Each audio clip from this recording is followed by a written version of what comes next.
See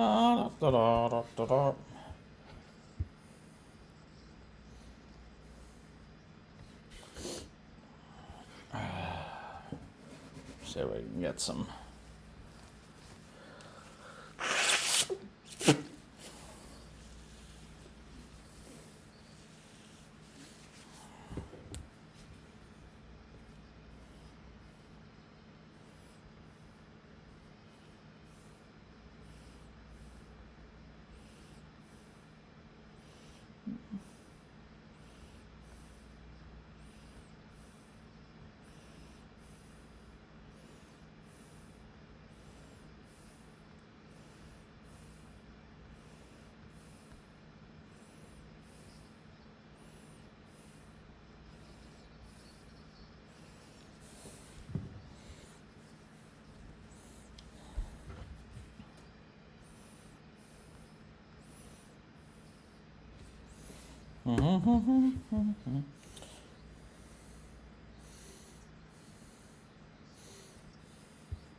Ryan Mallett died drowning. Awful. Awful. Just awful. Yeah, I fixed it.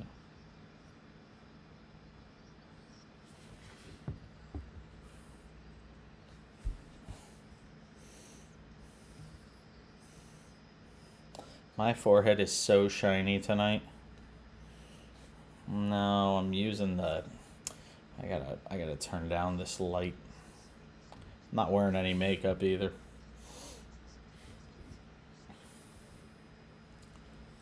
Thank you for being with us, SportsMap Radio, the SportsMap Radio app.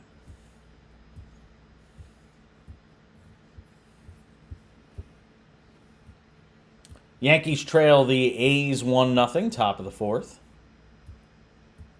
Out at the Mausoleum. Oh, somebody called timeout. Hitters are starting to get savvy on using that one timeout they have in the batter's box. And I think as hitters and pitchers start to figure out how they can game the system, how they could sort of work it out in their favor, they're gonna massage this thing. One of the best points I hear from David Cohn is Anthony Rizzo doubles with one out in the top of the fourth. Good to see him get a hit. One of the things I've heard David Cohn say, and I think this is the most accurate thing out there. You've got 5 visits to the mound. And at the end of most games, there's still like 2 or 3 left. Teams do not make enough usage of the ability to use that mound visit. They just don't. And it's one of these things that's a head scratcher. You could slow this thing down for pitchers. I'll give you a perfect example too. When you get a pitcher that covers first base on like a ground ball, or a pitcher that's got a backup home plate after a play at the plate, or backup third base, all these different things, you've got to go out there and use one of those mound visits. It just makes sense. And you don't see enough teams capitalizing on that. And you've got pitchers who have to work faster, which means they're working a little harder. Their conditioning may not be as good as, say some of the other position players on the field. By the way, did you see, oh my goodness. Did you see the Yankee dugout just scattered. Giancarlo Stanton hit a check swing foul ball into the Yankee dugout. And everybody's laughing now because nobody got hit, but they were scared to death. Thankfully, the dugouts are about a mile away. Well, when he actually hits it, except when he hits it. Yeah. But I got to say, the guy I'm not actually worried about Stanton. Stanton will get into a groove and Stanton will hit. I am not worried about Stanton hitting. Donaldson's never going to hit again. That's over. Yeah, Donaldson's broken and it's never coming back. But Stanton's going to hit again. Stanton will hit again. He's got a good eye at the plate. I'm watching him. He recognizes the ball well out of pitcher's hands. It's just a timing thing. And he chose not to do a minor league rehab assignment. Or he might have only played one game and they wanted him to play a few, something like that. And they're like, well, they got these machines that could simulate real-time pitching now, so guys don't need rehab. Sometimes you need to see the ball coming out of another human being's hands as Stanton strikes out right on cue. Yeah, it's true. It's true. Guy just can't stay healthy. It'll be what is it, etched in stone on his grave, on his baseball gravestone one day. If he could have stayed healthy. Wonder what he's got. I wonder what he will be. When we're all said and done, how many career home runs does he? Does he have any shot at the Hall?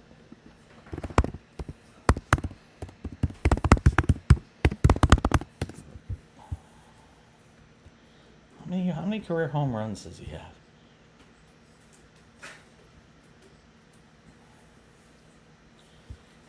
He's got 3. Here's the thing. He's got 384 home runs. And he is... How old is he? He's got 12 years in the league. Hey, Google, how old is Giancarlo Stanton? Let's see. Giancarlo Stanton is 33 years old. He's 33. He could. If he gets he's going to get to 400 by the end of the year. I think that's realistic. 16 more home runs. I think that's realistic. He could get to 500. If he gets to 500, he's a lock. I think it is. Amongst clean guys, yes. There isn't a 500 home run clean guy that isn't in the Hall.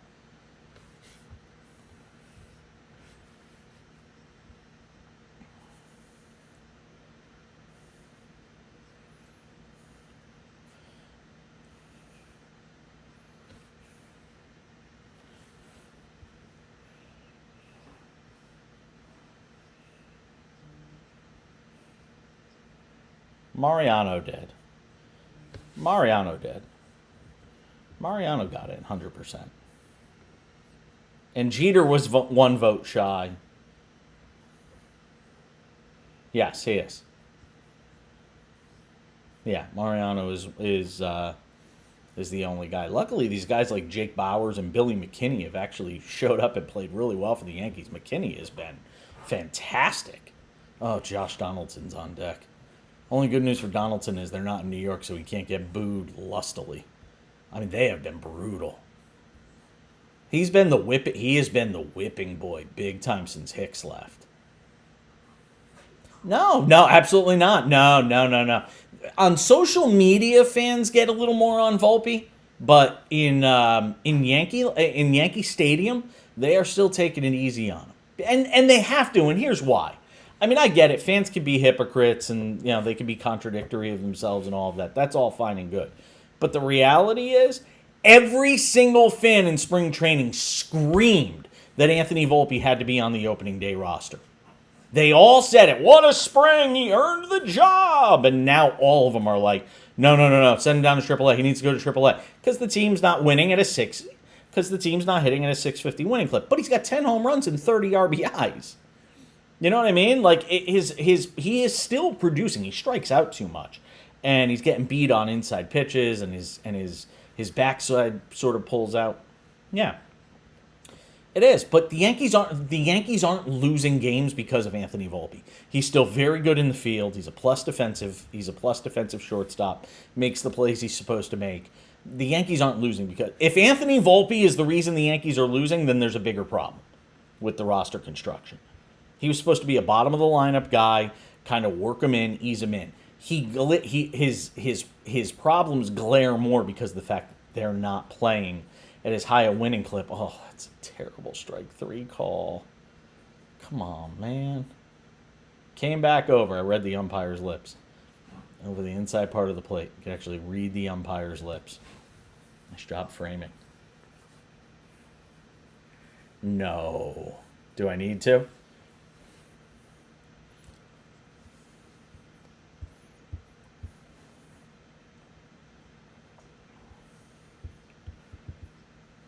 It's not ready yet, though. It's not ready. The technology isn't ready. Yes, they are. Yes.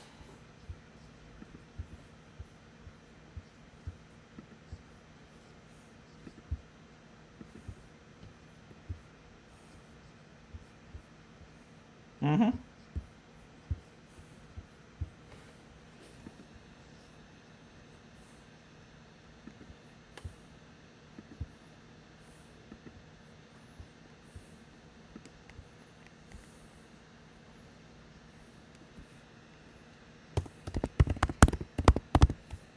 It was that bad. Okay. I'll Mariners Nationals. Did the Mariners win? Okay, then that's all that matters.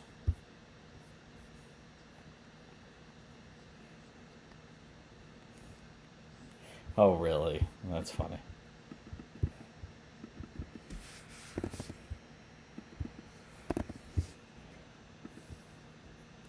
Yeah, it's not. I hate to say it. It's not. It's not terribly surprised. I mean, it's all subjective. It's still. That's and I talk. I'm friends with Dale Scott, who used to be a Major League Baseball umpire. We should get him on the show one of these nights. He's got a book out right now called "The Ump Is Out." He came out of the closet, I think, at yeah, right after the. You know what would be really good for the All Star break? Taking a vacation. That would be really good for the All Star break. Not gonna lie to you. I'm not gonna lie to you. Every other big name sports radio host, which I am not, takes the All Star game off. Maybe I should do that. Just take the All Star game off. All Star week off. We'll be off next Monday, by the way, with the 4th of July holiday. I'm going to be off on Monday and Tuesday next week. There's no point doing a show on Monday if we're not going to be on Tuesday. We'll just take Monday and Tuesday off. It's summer, man. It's summer. You get all the Veasan you can stomach. You can get all the Veasan you can stomach during the summer, man. If I got to be on the air like every day during football season, yeah, no. Actually, we got something really cool in the pipeline for. We're working on it for late summer, start of football season. I can't talk about it yet, but something very cool is coming down the pike. I still didn't give you the phone numbers because I don't really care. And then I also haven't talked about the PGA Tour stuff yet. I want to get to that on the other side. A lot of catching up to do when you take 5 days off. We're coming back. I'm trying to fix my. Yeah, yeah. I should set up like one of those things where I can sing it like 1-800-224. Yeah, yeah, something like that. What is this thing?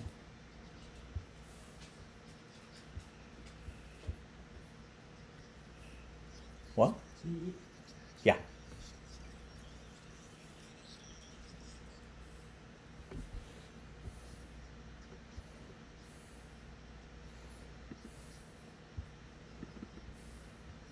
Come and dance on the floor. Take a step that is new.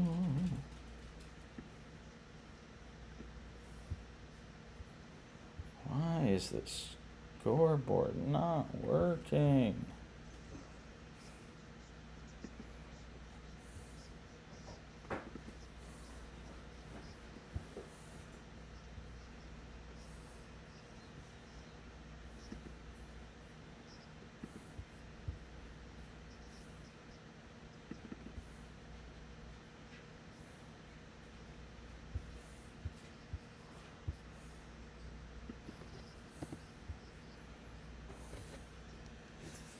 It's gravy for the brain.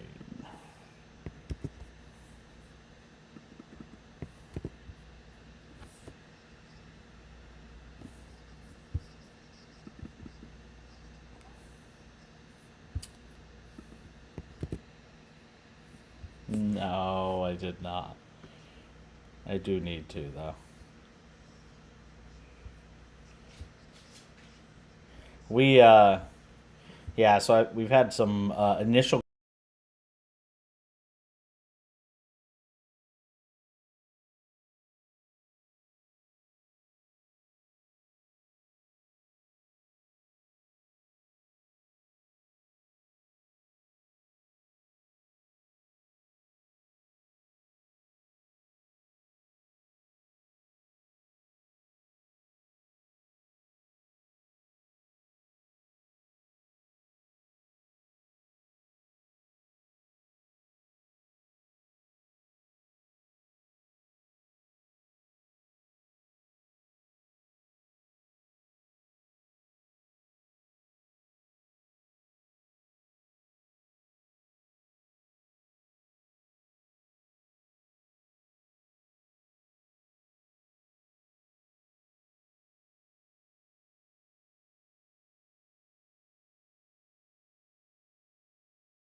This thing just is not working.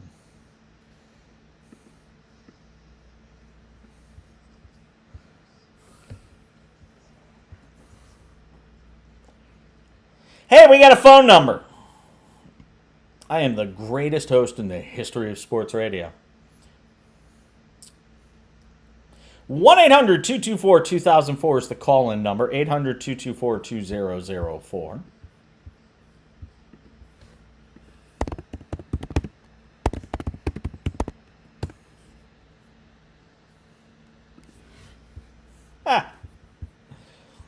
You can text the show. Some of you have to say that you couldn't hear it earlier. 888-670-8549. 888-670-8549 is the telephone number. So there you go. The big tease has been paid off. 800-224-2004 if you want to call in. 888-670-8549. You guys are the guests tonight because I didn't book anybody. I'm off for 5 days. Brian's working the show. I can talk about it. We can do anything we want tonight. Oh, don't worry. I plan to get to wrestling at some point tonight on the show. You and I have some catching up to do on that front. Because I've actually started doing with SmackDown what I do with Raw, which is the fast forward. Because I always have it taped. But tonight, the last 2 weeks now, because I'm so interested in this Bloodline storyline, I've actually been going and watching the quick version of SmackDown that I do, where I just fast forward through the breaks, fast forward through the garbage matches that mean nothing, that sort of thing. Yeah. So I'm getting into it. Oh, it's 2-0 A's now. Okay, this is good. Top of the fifth. We can't beat the worst team in the history of baseball. Oh, and Josh Donaldson's up. I don't even need to watch. Funny thing is, he doesn't strike out a lot. I don't know what his strikeout numbers are. I'd be curious. You could probably check that, Brian. It feels like he just hit one out. He just obliterated one. Oh my God. 2-1. I don't think you get to strut and do like a pose when you're hitting 150 though. Like I have an issue with that. He hit a hanging breaking ball. I mean, it's like, God, oh my God. He hit a hanging breaking ball. I'm sorry. I'm not one of those Yankee fans that's entitled, but he's terrible. And now this is that'll be the excuse to put him out there for the next week when he goes 1 for his next 17 will be the fact, but did you see that home run in Oakland? It proves he could still hit. No, he hit a ball that was put on a tee. Well, when he came off the DL, he actually hit a bunch of home runs too. He hit one in Los Angeles. He's got 9 hits this year and 7 are home runs. He has 9 hits this year and 7 are home runs. I want to repeat that one more time for the people in the back. 9 hits this year, 7 are home runs. It's just stupid. It's just absolutely ridiculous. It's just absolutely ridiculous.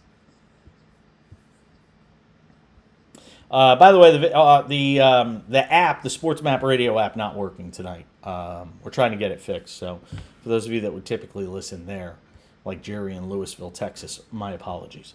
Jerry actually texted and said, well, hell, Rangers game is over. Can't listen to my favorite talk radio. Guess I'll read a book.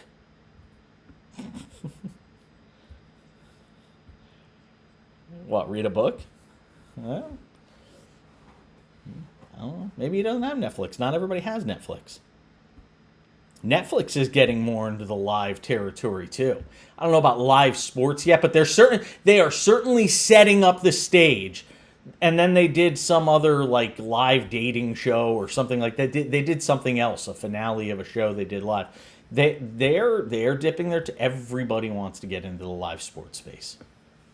Everybody wants to. Oh, Billy McKinney just struck out. All right. Yankees will find a way to win this game. It's the A's. Donaldson he did used to play in Oakland, so I guess if you're going to do a bat flip somewhere.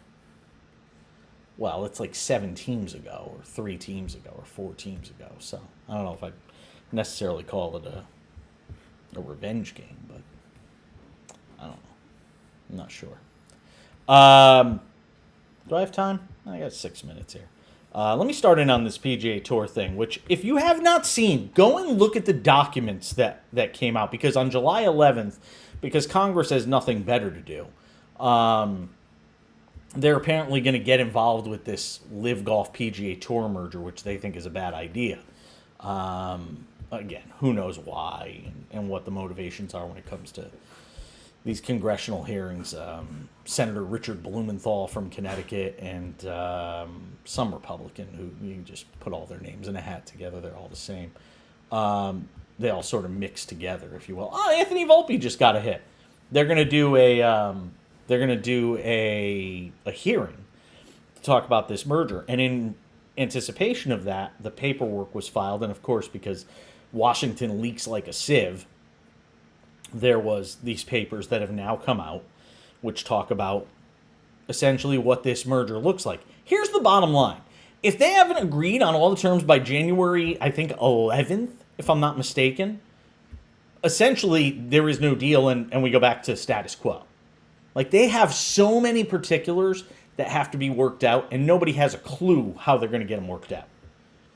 The team golf stuff, whether live events still happen, what fines or retribution there will be for guys who left the PGA Tour and recruited other players. There's a whole host of different things that have to be worked out. I have a theory. Here is the cynic/skeptic in me on this. If you want to make the argument that maybe Jay Monahan is playing, three-dimensional chess while the Saudis are playing checkers, here is the possibility. Okay? Maybe Jay Monahan is using, because one of the parts of what's happened right now is all the lawsuits and litigation has been dropped. A big part of the reason the PGA Tour did this deal with Live Golf / the PIF was they wanted to put an end to the litigation, because they said it was going to be something like $44 million. It might have even been more than that. But the financial toll it was going to take on the PGA Tour to have all this litigation would have crippled the tour, and they wouldn't have survived it. And the Saudis could wait them out forever because they have endless amounts of money. It's called oil. So the PGA Tour did this, and that was part of the reason they did so. Now, here's just, again, the cynic and skeptic in me that goes, did Jay Monahan just buy himself, 5 more months to try and figure out a solution? Did he do this with the idea, maybe hoping Congress, because remember, Jay Monahan has come out on the record and said that the reason he had to do this deal with Live Golf was that Congress didn't get involved and put an end to Live Golf. They thought that Congress should get involved with Live Golf and try to help put the kibosh on it. So what I'm wondering is Jay Monahan actually, is he pulling the old rope-a-dope here on Live Golf and hoping Congress will come in, say, oh, we can't do the deal, and Jay Monahan just goes, oh, man, I really wanted to do that deal with you, Saudis. Man, I'm so sorry. When in the back of his mind, Jay Monahan's going, hey, you know what? This is kind of what I wanted all along. And, because if Congress jumps in and says they can't do this, then that kind of puts an end to a lot of the litigation, because then the Saudis won't have a legal leg to stand on, because Congress will have jumped in and said, well, you guys can't merge. And I don't know. There's just something in me that thinks we haven't heard the last of this, that it is not a fait accompli, so to speak, that this deal gets done between Live Golf and the Saudis. Live Golf and the PGA Tour, rather. It's already done between Live Golf and the Saudis. They're playing at Valderrama this week. By the way, Rory McIlroy, shut up. TPC River Highlands is a fine course. It's a soft landing spot after the U.S. Open. It's intentionally an easy course and a landing spot for these PGA Tour players after the grind of the U.S. Open every year. It's been that way forever. Shut up. Nobody cares what you think anymore about anything, because now you're just one of the guys saying, oh, as long as I get my bag, I don't really care. All that anger and vitriol towards Live Golf, it's all, well, as long as I get mine, it's okay. Shut up, Rory. Nobody cares what you say. You carry no weight with your words anymore. Not a bit. Did you see that? Rory was like, this course has been basically outmoded because of the technology on the PGA Tour, and the setup is too easy. He doesn't like seeing guys shoot 22 under. He doesn't like seeing all the super low scores at TPC River Highlands at the Travelers Championship, which, by the way, he finished 7th and probably got a healthy paycheck because it was one of those live golf live golf PGA Tour elevated events. Freudian slip there. That's how we end hour number 1 of the show. Keep you up to date on what's going on. I'm going to go get a glass of water because they said I have to drink clear liquids, the doctors. So I'm going to go get some of those clear liquids. Hour number 2 of the cash-in is right around the corner. Stay with us.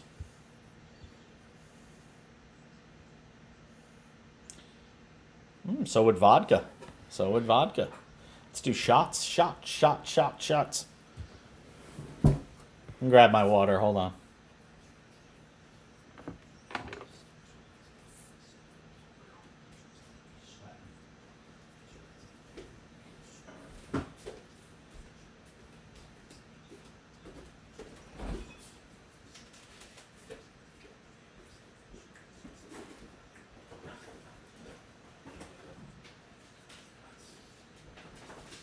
Feel a lot better now.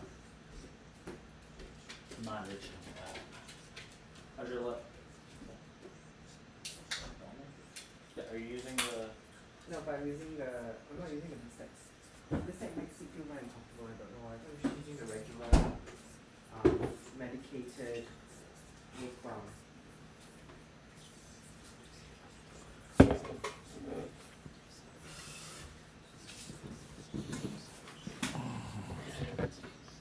The hot yoga is very good. It's always so torturous.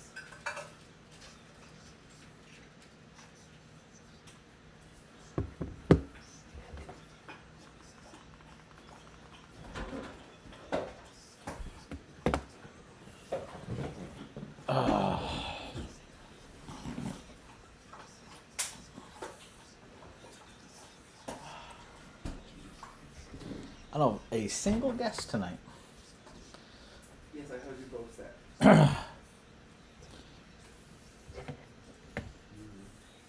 You want a smoothie? And the SportsMap radio app isn't working. You should have just taken There was a storm. I know, really. There's some type of storm and it knocked stuff out.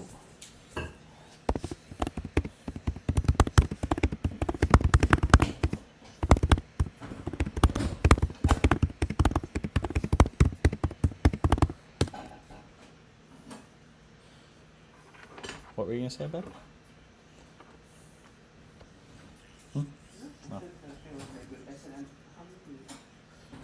Sorry.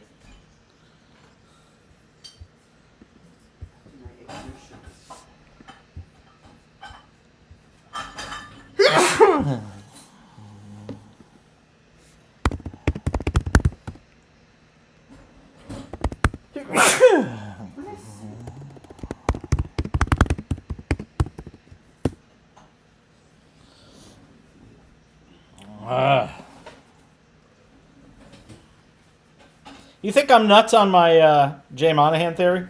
Yes.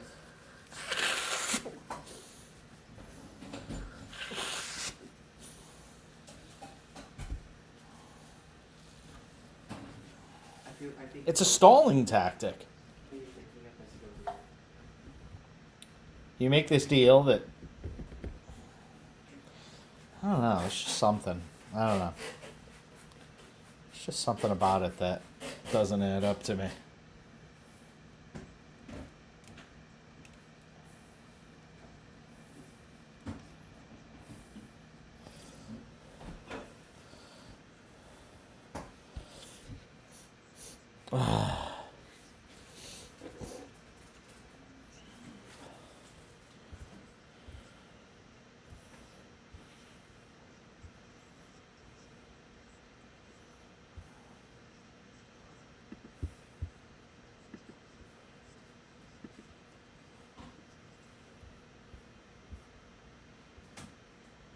Clemson, South Carolina.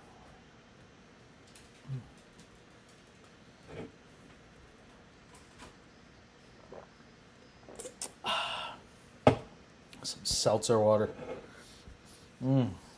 11 calories. 11.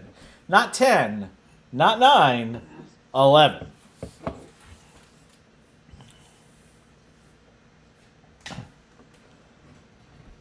Another hour of the show starts right now on SportsMap Radio and the SportsMap Radio app.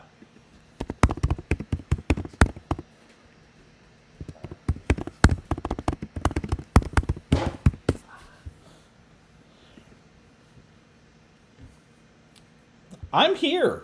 It's called letting it breathe, man.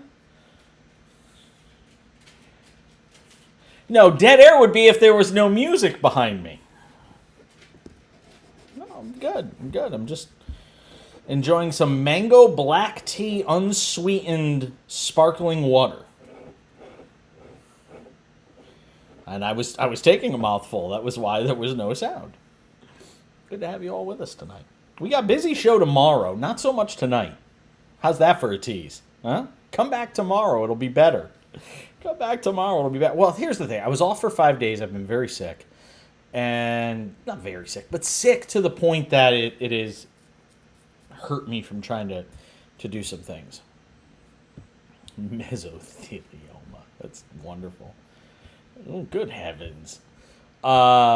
No, I've been under the weather. I've been, dealing with a nasty bug since last Friday. Can I tell you the funniest thing? This may be way too much information for people, but I'll give it anyway. It wasn't the sore throat and the congestion.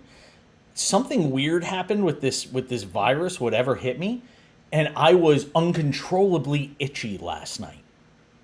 I swear to God. I know. I told you it was going to be more information than you probably wanted, but it's the truth. I was so itchy last night. Like I could not, all over from basically neck to feet. Just yeah. And I mean it was awful. And I just was sitting there all night scratching. And some people could say it could be stress. Some people say it could be your immune system. There's just, and I went to the doctor today. He was like, I've never seen anything like it in 25 years practicing medicine. He said, that's why they call it the practice of medicine, though. You know why? Because they're still practicing. And the guy basically said, no answer. He goes, but it's going around apparently.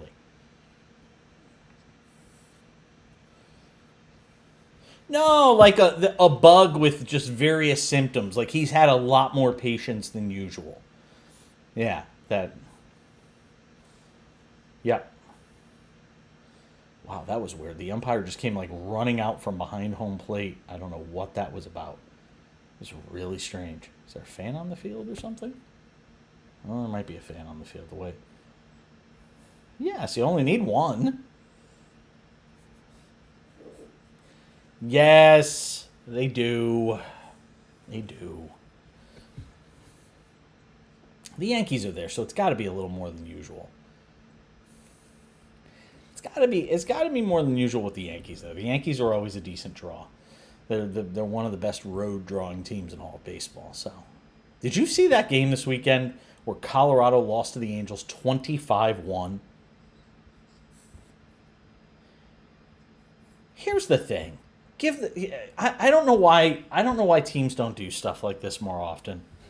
Either say we're going to donate the money from the gate to charity or give it back to the fans. Say, you know what, if you bought a ticket tonight, we're going to give you your money back.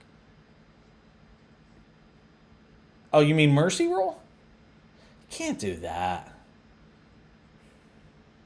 Really? You can do a friendly quit? I didn't know that. Have you played the new Mortal Kombat beta? Because I know there's a new beta available to some like diehard gamers. My husband's all excited about it, but he said his fast twitch isn't good enough to play it anymore.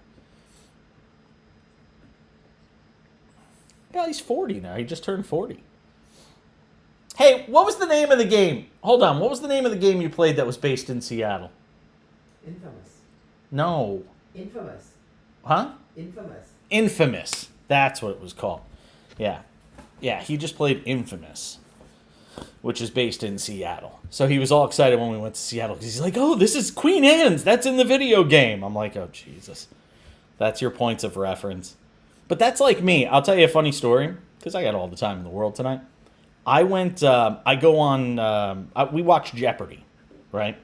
You ever seen Slumdog Millionaire? If you have never seen Slumdog Millionaire, take a night and watch Slumdog Millionaire. It's a fantastic movie. But we were watching. I've watched Slumdog Millionaire, and part of the gist of the story is this kid goes on Who Wants to Be a Millionaire. He's basically a coffee boy in India. I believe it's India, and he winds up on this Who Wants to Be a Millionaire India's version of the show, and they think he's cheating because they can't figure out how this kid, who's just basically a slumdog, is able to run through the game and answer a lot of questions. I won't tell the whole story about how far he gets or anything like that. Okay, so anyway, he winds up answering all the questions, but the whole throughout the whole thing, what they explain is the experiences that he's gone through in his life, and they explain how he knows each question by showing the different experiences in his life. I'm the same way. Like I barely graduated high school. I've been on radio since I was 17 years old. Almost 30 years. I'm 2 years from 30 years in the business.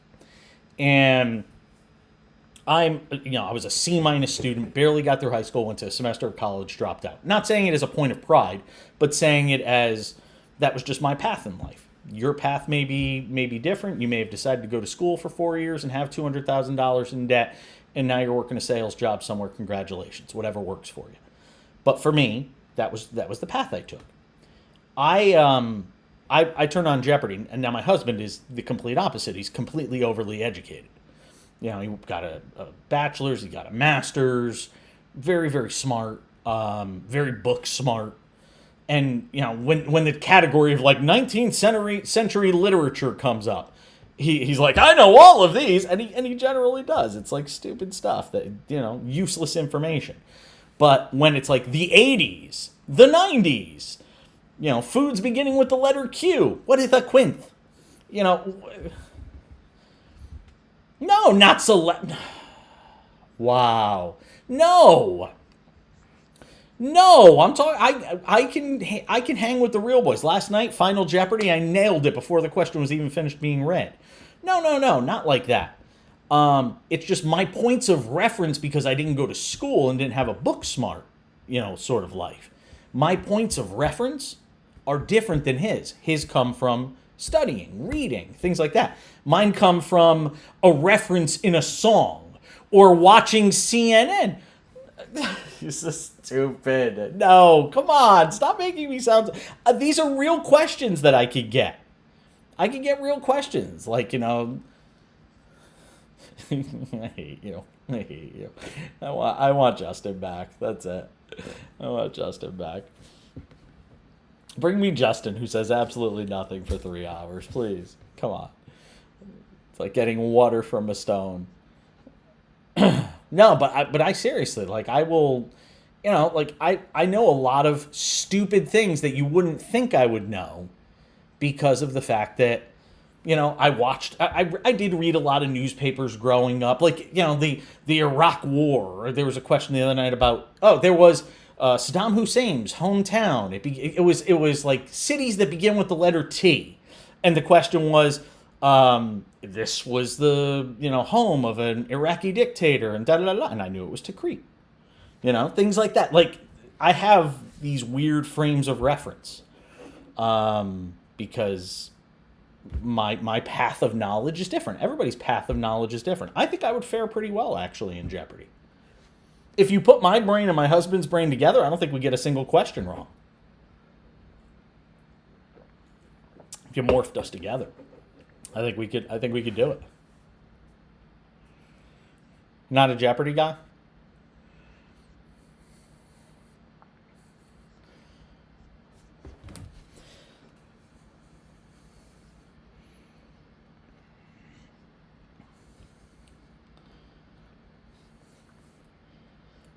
Dave in Connecticut just reached out to the show. Our P1 of P1 said, How many feet in a mile?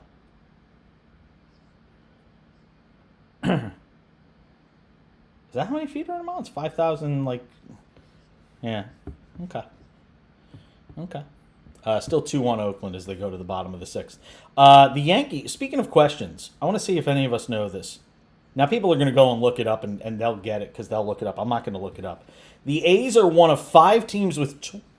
Not the attendance. Oh, that was the attendance tonight? Oh.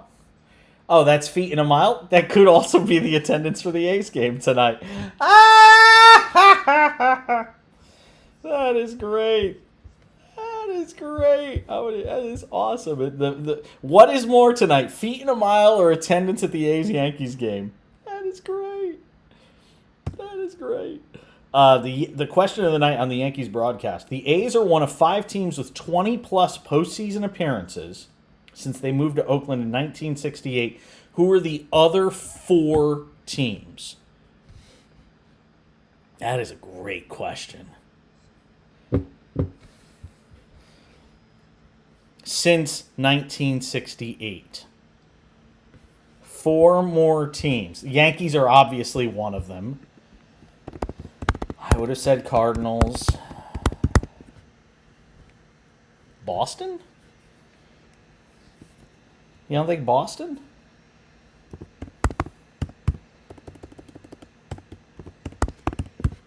I am not going to look this up. I think Boston is probably one of them because they've had so many just in the last 20 years alone.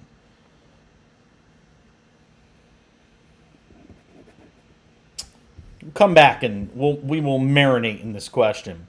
It's the Cash In on SportsMap Radio. No, I really want to know. I'm trying to think if it is. Yeah, that's a good point. Dave says if the Yankees are 1, there may not be enough room for Boston. The Braves.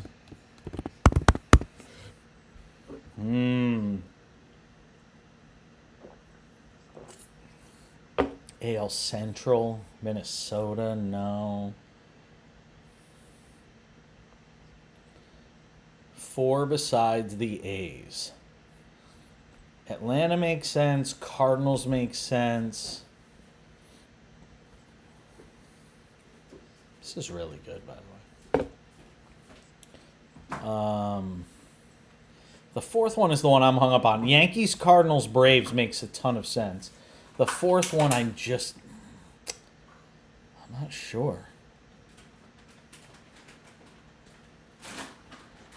Johnny Brito dealing again for the Yankees tonight, man. 2 runs, bottom of the 6th. This guy's pitched really well for them. Rodon spot.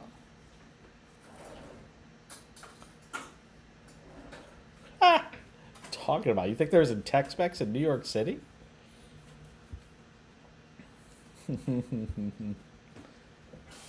Oh, fly ball, center field. Caught.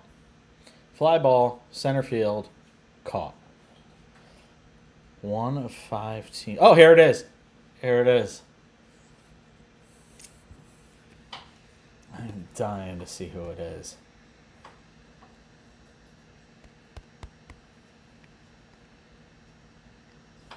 Yankees, Braves, Cardinals, Dodgers. See, I thought the Dodgers had a lull for a while, but I guess not. Dodgers.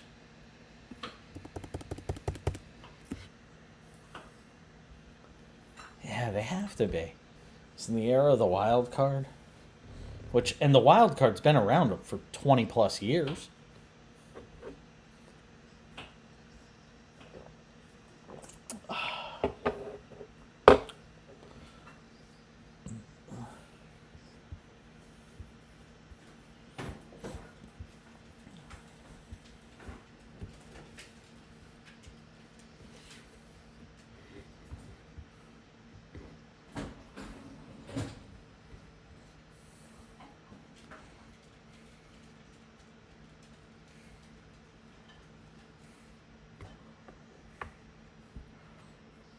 Oh, you're yawning. We keeping you awake?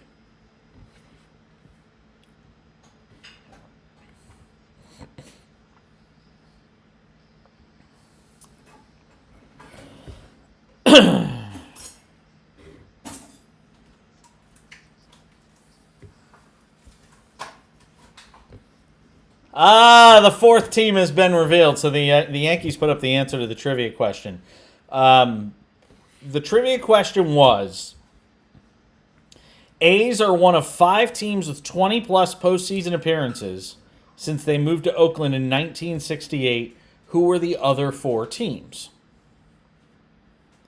Now, we had the Yankees. That's easy. Cardinals and the Braves. Those were easy. The fourth one was where we were hung up. We were thinking maybe the Red Sox. Please stop making that noise. So my husband's making a smoothie right next to the set. Right. Hold on. Let's listen. We can listen closely. We'll be able to hear it. No, please just keep making noise. Feel free. Knock yourself out. America, you might as well talk too. America hears everything else you do. You might as well be able to hear you talk too.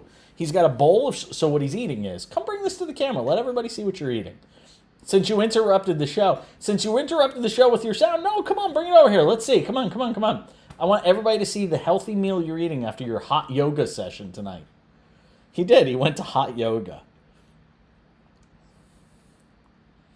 Now I'm getting a certain finger salute. What is that? Cream cheese? Yogurt? Yogurt with strawberries and some granola. All right. He's making, at least for tonight, he's making healthy choices. It's rare, but I am. Oh yeah, definitely. Yeah, I'm calling him out. Anyway, so Yankees, Cardinals, Braves were the easy ones. The Dodgers was the tough one. Red Sox team history, postseason appearances. Let's see. So Red Sox postseason playoffs. Oh, they've only made. How many times did they make the playoffs? That's what I want to know. Well, they only made the playoffs 25 times in their history. I thought it would have been more than that. So let's see. Hold on. So since 78, right? That was the question? 68. So 68. Okay, so since 68, they made the playoffs once, twice, 3, 4, 5, 6, 7, 8, 9, 10, 11, 12, 13, 14, 15, 16, 17 times. So they were just short of the 20. Yeah, just short. Wasn't a terrible guess then, if we just missed it by that much. Yeah, Dave. Yankees, Dodgers, Atlanta, St. Louis. Dave checking out the show tonight. Where if not playing in Golden State next year for Draymond Green, what would make them? I'm telling you, there's going to be so much friction. If he is on that team next year with Chris Paul, who likes to get in people's faces, when Draymond pulls that crap on the court that he pulls, you think Chris Paul's going to go for that? By the way, between the two of them, they'll have the best groin kicking team in all of the NBA. So Draymond Green, piece in SB Nation tonight, talking about the best spots potentially for Draymond Green. Boy, I would love to see him wind up with the Kings. Play the Warriors 5 times a year.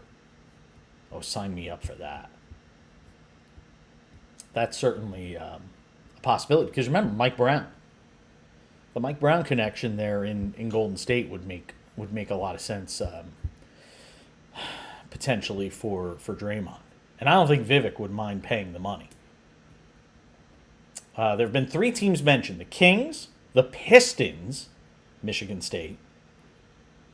Certainly a possibility. Is he going to go play on a team that's on that's in rebuild mode though?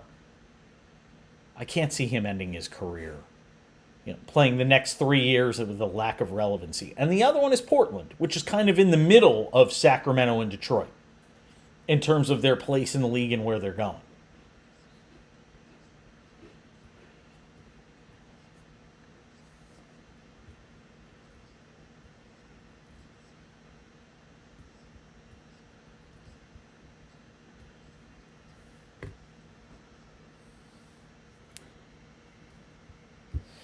I don't want Draymond on a team that's not trying to win. That's a recipe for disaster. You're gonna put Green. I mean, look, the Warriors taking in Chris Paul. I mean, talk about making sports making for strange bedfellows. There's the old saying, politics makes for strange bedfellows. Sports can too.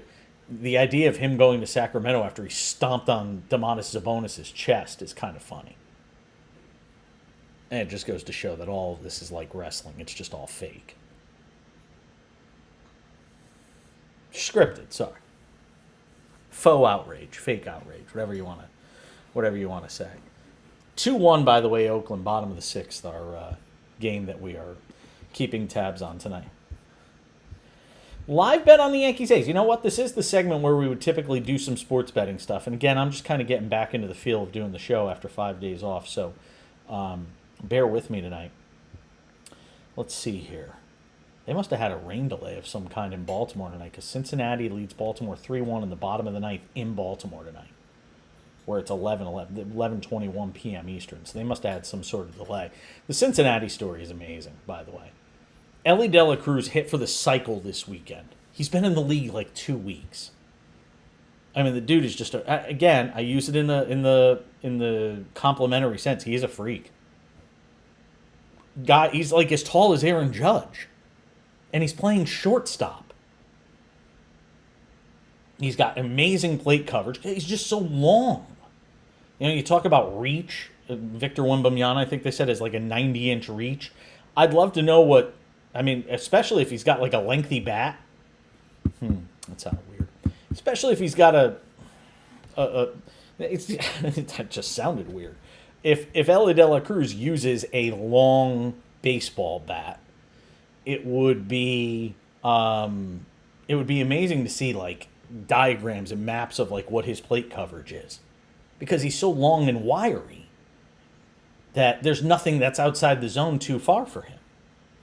Anyway, he hit for the cycle this weekend. And Joey Votto's hit well coming off the DL. Cincinnati's a great story this year. Uh-oh. Snap. Oh, we got it off the end of the bat. Okay. Inning over. My buddy Brent Rooker now hitting 250. But come back, it always comes back to what the back of the baseball card says, right?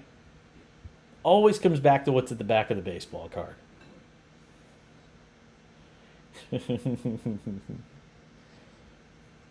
Yeah. So here we go. Yankees, A's. Yankees trail 2-1, top of the seventh. They have 9 outs left. Right now, the live betting is this. The Yankees are plus 160. The A's are minus 210.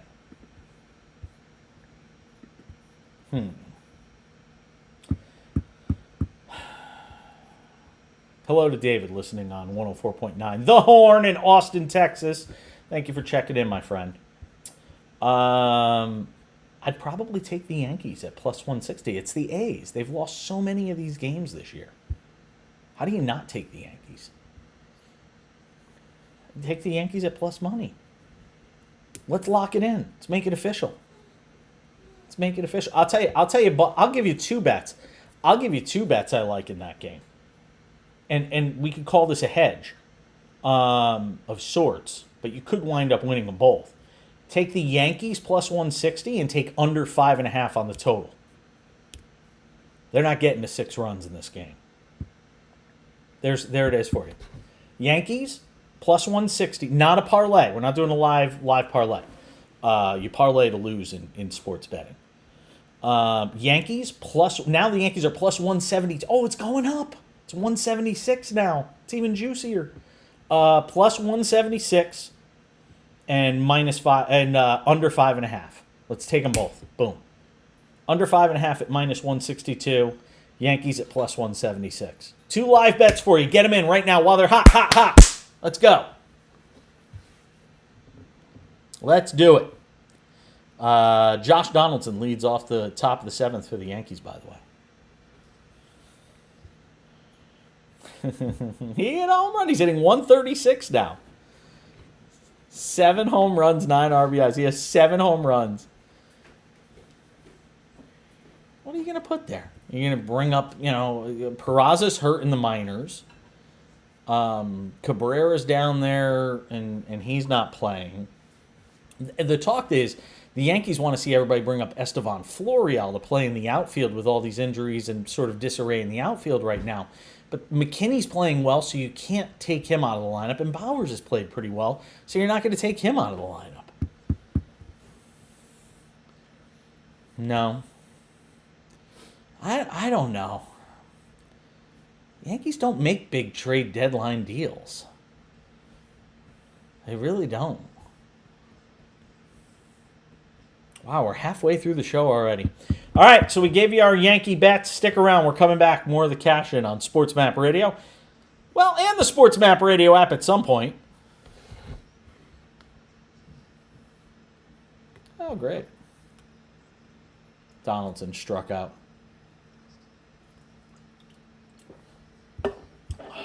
Donaldson struck out. Fastball outside corner. Yeah.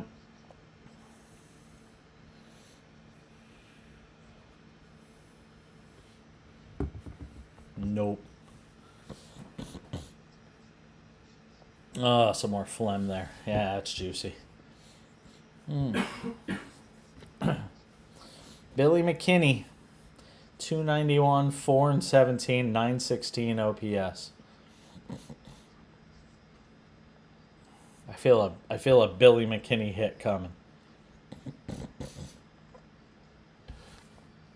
Yeah, I went through last night on my night where I was recouping to go through and find any valuable Ellie De La Cruz cards that I have. Like his very first minor league cards are the one you'd want. I have a couple of his very first minor league cards, which ungraded are only about $20 right now. I'm not sure how much they are if you get them graded.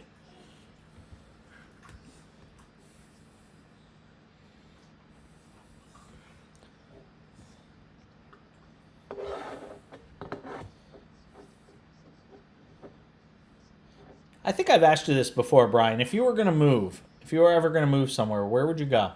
Would you stay in Texas? Would you leave? Yeah.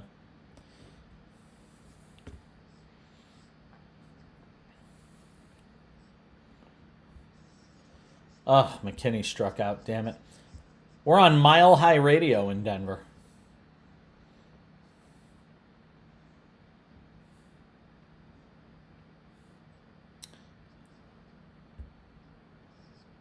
Okay.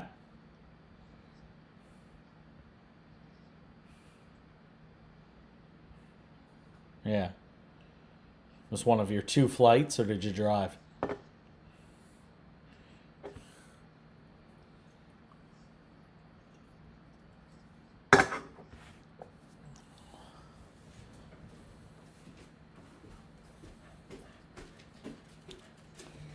Oh, wow. Shut the front door. Really? Volpe's got 2 hits tonight. He's coming around, Pepper. They're coming around. What do you think, honey? Want to move to Denver? No? He says no.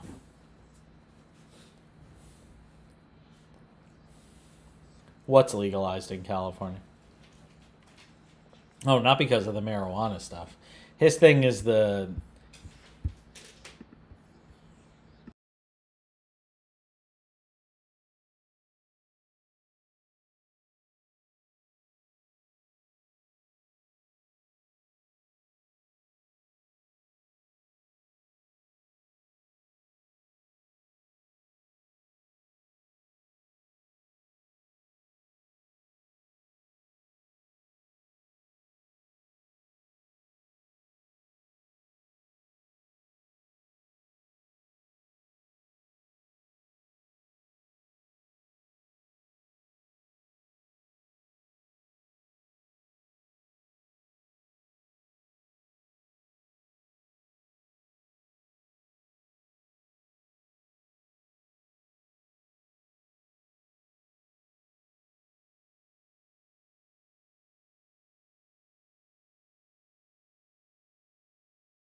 I had my mic muted. Sorry for those of you on the video feed that couldn't hear.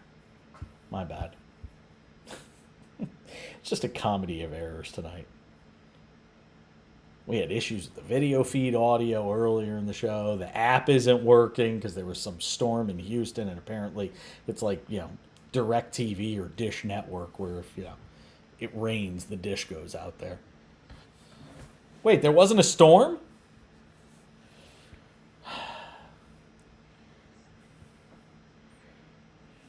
Oh, it just went out.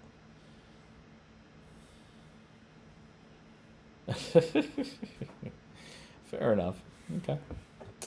So anyway, that's where we are with that Yankee game. It's 2-1 right now as they play there. What's going on? Is everything else done in baseball? That's it. We got. Oh no, White Sox Angels. Sorry. Nationals Mariners is 3-3, bottom of the 7th. I have not seen the pitch that you were referring to last night to end the game. No, I got the. As a matter of fact, I have it right here. Mariners, Suarez, France. See if I have it here. I think I actually have the final out of the game. Let's see. Oh boy, this is gonna be fun. Oh, I gotta play this. This is great.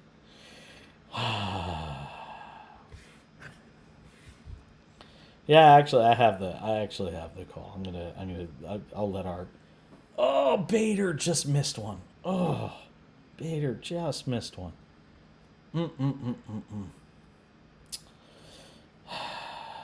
Mama said there'd be days like this. All right, here we go. This is the final call last night.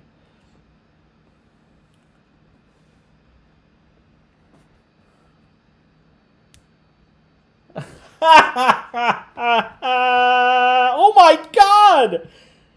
I just looked on the pitch track. It wasn't anywhere close. It wasn't even close. Oh my goodness. Wow, that's bad. That's really bad. I gotta look at that one more time. Oh my goodness. You can't have a game end that way. I mean, I get it's 8-4, nobody on. I get there's 8-4, nobody out. I mean, nobody on and all that. I mean, I appreciate it, but... Oh, we got somewhere to go. Yeah, we got dinner plans at Sizzler or something like that. Yeah. Oh, that's bad. That's really bad. That's a tough way to have a game. Come on, let's go Yankees. Let's get the Riz on. We got Stanton on deck, I think. Come on, let's go.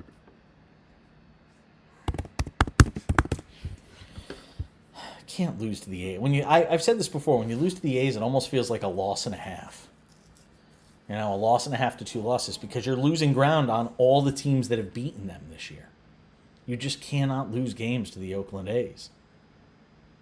And it was a feel-good story when they won 7 in a row and the fans showed up for the anti-boycott, or whatever it was, the reverse boycott. All that was great.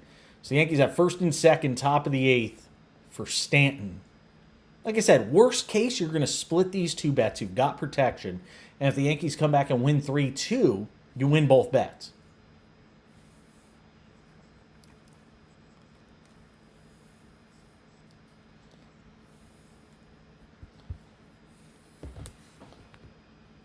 Okay. That works. Oh, D-backs. I'd be curious to see what the Rays numbers are over the last 40 games. Because my hunch is they haven't been that good. Frankly, I'd be curious to see what their numbers are over the last 50-plus games. I'm going to guess they might be 5 or 6 games over 500. If you take the first 20 to 20, yeah, I'd be curious to know what their last 50 games are. Because I'm willing to bet the numbers aren't that good. They got off to that ridiculous start. And then they've kind of cooled off since then. They've been much more human. Yeah, I'd be curious to know what that is. Oh, this pitcher's Trevor May's not even close right now to Stanton. He can't throw strikes. I thought they were kind of pitching around Rizzo to get to Stanton because Stanton can't hit the broadside of a barn right now. But that's not what's happening here. May just can't find the strike zone. So Reds win tonight 3-1. What did my boy Ellie do? De La Cruz 0 for 4. Votto was 0 for 3. Who had the hits? They only had 5 hits in the game. They were at the top of the order. A couple guys at the top of the order. Oh, boy, that's a pitch Stanton should have jumped at. 3-0. You give him the green light down 2-1 with 2 outs, first and second in the 8th inning. You give Stanton the green light. Everybody gets the green light these days. There is no more take on 3-0 anymore. Oh, he's just prowling right now. Come on. Good. That was a good 3-0 pitch. I was down in the zone. Yeah, that's a good 3-0 pitch. If you're gonna throw one over the plate on 3-0, that's probably where you throw it. Did you know? It's amazing. You know, everybody always talks about shows like Stanton hit that 175 miles an hour foul. Did you know? People always like to say that The Simpsons was like predictive in a lot of the content in the shows they put on the air. Over the years, they predicted Trump would be president and all these different things they did, which is always really funny to go and look. And now they even did one last week for this this submersible that unfortunately had complications and everybody died on it. It was a terrible story that we talked about even on this show last week. Okay, which is, I mean, that's it's not great. It's not even, that's not even 600 baseball. You know, they're still dining out on that great start to the season they had. Thank you for looking that up. True producer's work there from Brian McDonald tonight on the show. Or as we like to say, thanks for doing your job. But maybe MTV was actually the one that was predicted. Anybody remember the Celebrity Death Match? Oh, I mean, the claymation. I mean, that Celebrity Death Match was one of the great things that MTV ever did. Well, apparently we're getting closer and closer to real life Celebrity Death Match. We see it already with like athletes from different sports getting in and doing these like celebrity boxing matches and stuff. Did you see that Mark Zuckerberg and Elon Musk, there's talk of these two going at it? Have you heard this? Well, we're closer to ever than seeing it, apparently. And Georges St. Pierre is offered to train Elon Musk to fight Mark Zuckerberg. Because right now, if they met tomorrow, Zuck would kick the crap out of him. Oh, Zuck's been training. Zuck's been doing MMA training long before this whole thing came up. Yeah, no. Elon Musk would have no chance. He'd get his you-know-what kicked in. So Georges St. Pierre apparently has come to the rescue and wants to train Elon Musk. And Elon Musk has now accepted Georges St. Pierre's offer to train him for that fight.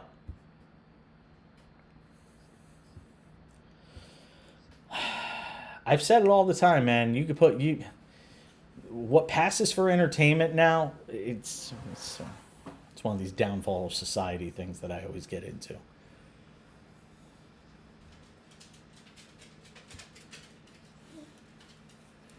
And then realize, oh my God, what on earth were we thinking?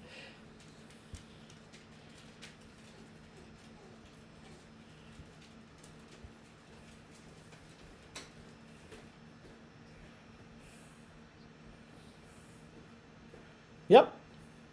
I've said it all the time. If we put like executions on pay-per-view, donated all the money to the victims, people would watch. You'd get huge audiences for like public executions or put it on pay-per-view, that sort of thing. No doubt in my mind. That's hour number 2. Guess what's next? Hour 3. Yep, breaking news. Big tease. Stick around. Can we say nothing? You're damn right I can. No. Good Lord, no. No. This is the radio version of the Hindenburg. Oh, the humanity. See? I said that was one of the... Here you go. That was one of the questions on Jeopardy yesterday was this 800-foot item burst into flames, da da da. And it was X number of letters you had to, and I came up with the answer. It was the Hindenburg, and actually the question was about what did they. The question referenced the phrase after "Oh the Humanity," but I could tell from the clue that it was referencing the Hindenburg. And I looked at my husband and I said, "Oh, the humanity." Yes. I'm telling you, man. I've thought about taking the test. Take the test. It is my destiny to triumph magnificently on that show. They shoot that really close to where I used to work in Culver City. When I was with NBC Sports Radio. It's a suburb of LA. Yeah, it's just a suburb of LA. Yeah. Used to be cheap to live there. Now it's stupid expensive. Yeah. That is a relatively recent development. Friggin' Seattle for a 2-bedroom was like $3,000. Yeah. Yes. No. Yeah. That's Seattle in like the northern part of Seattle, like 15, 20 minutes north of downtown. $3,000 a month. It's a cool area. It's like the Brooklyn of Seattle. But like I could actually get something in downtown almost for the same price, for about $3,000 for a 2-bedder. But still, it's just I'm gonna spend all my money on rent.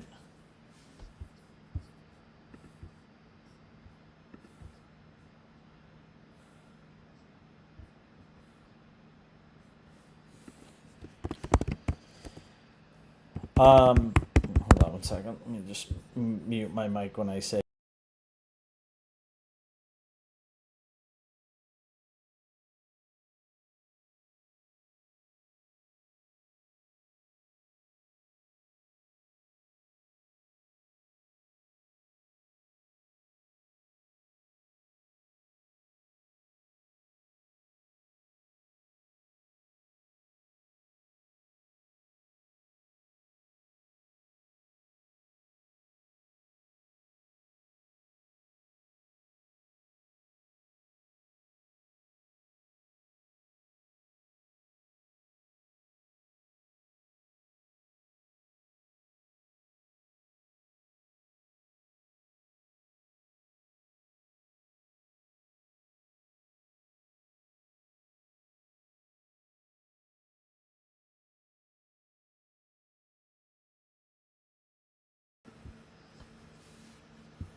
SARS.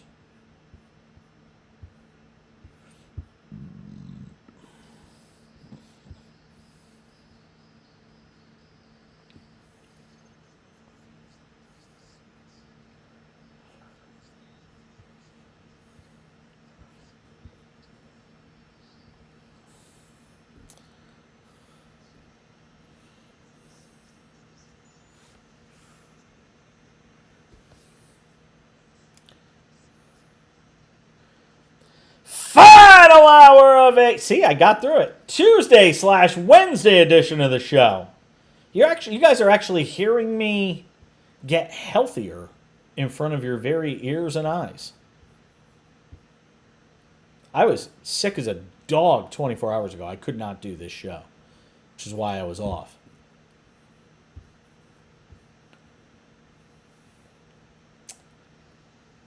Why? What is it with you and mesothelioma? You hear those commercials too much? 2 down notes to start the final hour of the show. One, rest in peace, Ryan Mallett. 35 years old. Dying in an apparent drowning. He was coaching like high school football somewhere, I think. I mean, it's just awful. Absolutely awful. Rest in peace, Ryan Mallett. Did you see this crazy story with Jimmy Johnson? You live in Texas, of course you did. But you live in Texas. You can't avoid NASCAR. Yeah, you can't avoid NASCAR. So I'm not okay. Jimmy Johnson. I almost got Jerry Bonkowski on to talk about this tonight, but we do our NASCAR spot with him late in the week. On Fridays usually, or Thursdays if I take Friday off. So Jimmy Johnson is not going to race this weekend in NASCAR's Cup Series street race in Chicago following the deaths of his wife's parents and a nephew in Oklahoma. ESPN, the story was on ESPN.com, as we know, because that's how Brian gets his news apparently. The bodies of Jack Janway, 69, his wife Terry Janway, 68, and their grandson Dalton Janway, 11, discovered Monday at a home in Muskogee, Oklahoma. A lot of our audience listening in Oklahoma, located about 50 miles southeast of Tulsa. Muskogee police spokesperson Lynn Hamlin said investigators believe Janway shot and killed her husband and grandson before shooting herself. What is going on in your late 60s? Like, what is going on?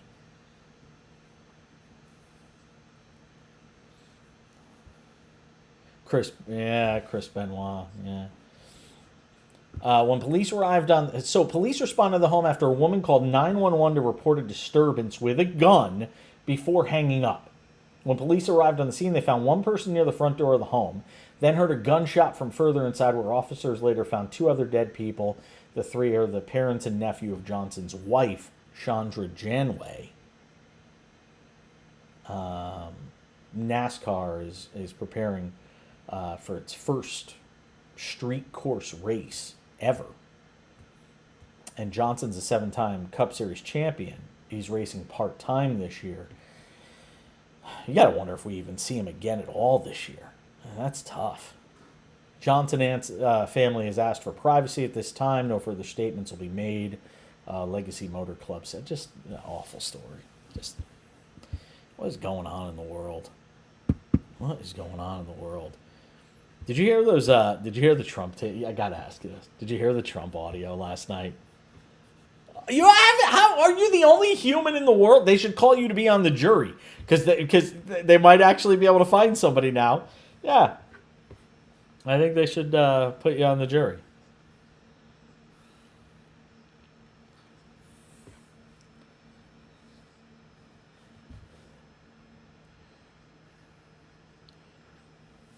Came down the golden escalator.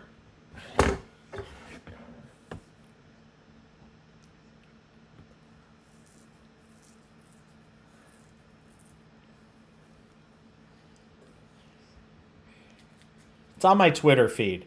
Go on my Twitter feed. I posted a link to it.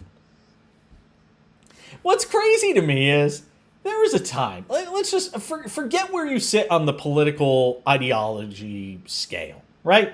I don't care if you're a Republican or a Democrat and you're listening to the show. And you know where I come from on this. I'm a moderate Democrat. I'm not a crazy lefty. I'm not a crazy right winger. I'm really am and I register as an independent. So I'm saying moderate left. I'm not even going to say Democrat because I'm not a Democrat. But what drives me bonkers is there was a time in our society where if a tape like this came out, forget the transcript, which came out like a week or so ago, which didn't even have the full text of this convo, which now we've actually heard the whole thing. There was a time in political life in this country where if a tape like this came out, if there's tapes, video, audio, it was game over, right? Game over, man. Game over. But this is like so over the moon bad. Like it's so blatant. Like it is so blatant in its disrespect for the information that he is supposed to, as a president and former president even, supposed to be safeguarding.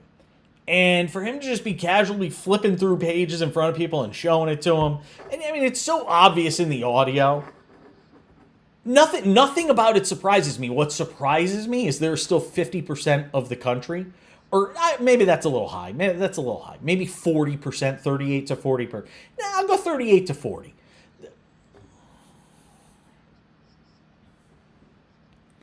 I could shoot somebody in the middle of Fifth Avenue. Yes.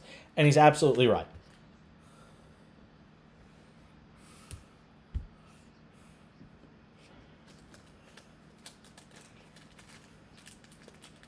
Yes. Oh yeah. I like my soldiers not to get caught, basically. Yes. Grab them by the P word. I mean, you name it. I mean, but like this is, I mean, it runs antithetical to so many things that we think about that are associated with that office. That, like, if you're voting for him at this point, just stop pretending that it has anything to do with him as a person or anything like that, and just be like, hey, I want somebody with an R next to their name, and I'll do it at all costs. I say it all the time. And this is the last point I'll make about this. Republicans are the party of, I'll take the 3 to the prom. Like, if I can't find a date and a 3 asks me like 4 days before the prom and I could still go, I'll go to the prom with the 3 or the 4 and figure out a way to have fun, ditch her there. And Democrats are the party of, if the 10 doesn't ask me to the prom, I'm not going. That's the way it's been forever. Democrats go with the name on the back of the jersey. Republicans go with the name on the front of the jersey. Plain and simple. If you don't know that by now, you haven't been paying attention. I've always said there needs to be like 3 or 4 parties in the country. Of course, if a third party candidate jumps in right now, it's more likely to hurt the Democrats. I always got my out, man. I got my break glass in case of emergency, and it's called Singapore. Nope, Singapore. We got a home sitting there. We'll kick out whoever's renting it out right now.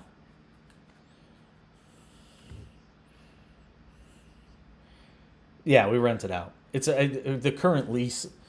Nah, the current release on it is with the tenants. Somebody signed a 2-year lease there, and that lease is up in like March or April.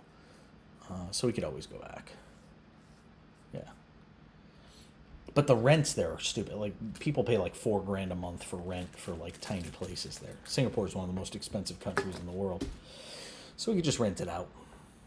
I could host this. The beauty of this is I could literally host this from anywhere.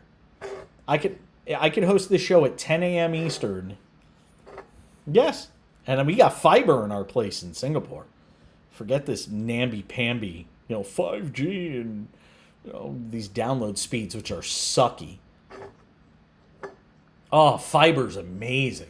Oh my God, it's night and day. Yeah, we can't get fiber where we are here in Palm Springs.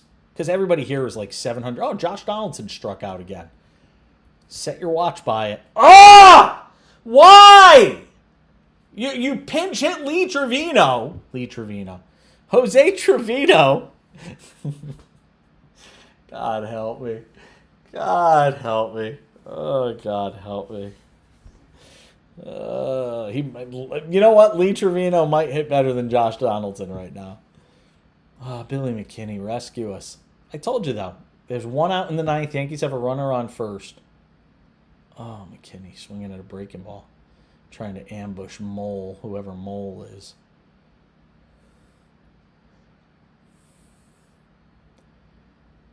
By last name, I probably could. Like Jeopardy, all you need is last name. If I only had to do last name, I could probably... No, not half.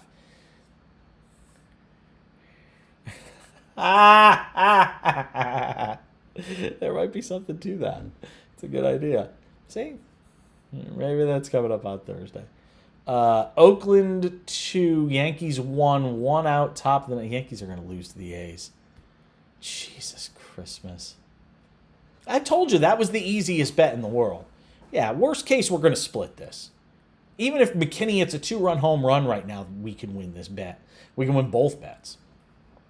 So, no, I still feel good about this. Yankees, unfortunately... Oh, don't give me... Oh, because you're ahead of me. Don't do that. Oh, McKinney hit one hard, but to the right fielder. 2 outs in the 9th.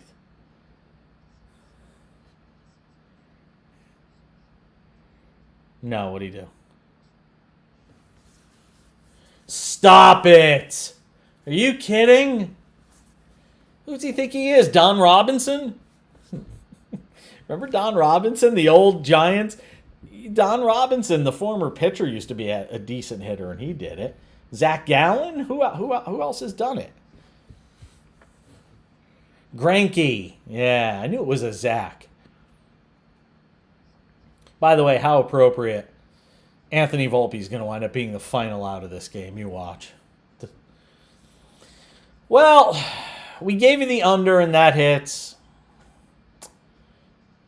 It is what it is. We're coming back. More of the cash in on SportsMap Radio. Stay with us. Volpe called the timeout. Oh, what? Home runs? 2 home runs, 10 strikeouts? Babe Ruth? Babe Ruth? Really?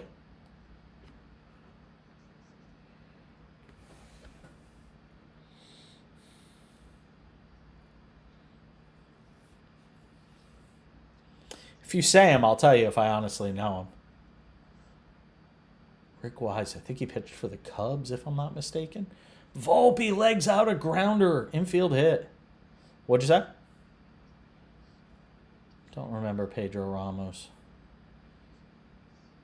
Oh, Milt's Pappas I've heard of. Yeah. Did he beat that out? Oh, yeah, he did beat it out. If they called him safe on the field, there's no way. If they call him out, Aaron Boone's going to blow up the place. They're going to review it, I'm sure.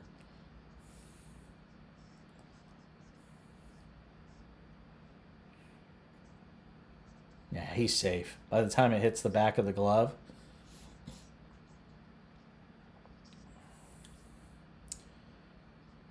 Yeah, don't spoil it for me. Higgy. Oh, God, I got Kyle Higashioka. God.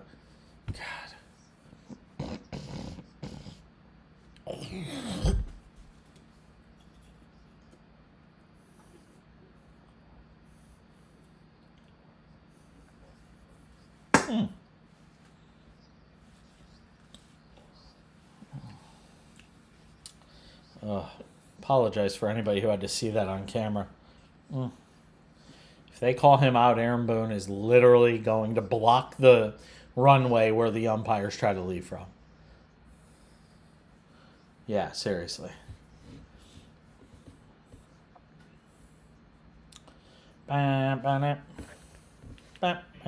look at Boone. Boone's just ready. Boone is ready to pounce right now. Don't tell me. You're ahead of me.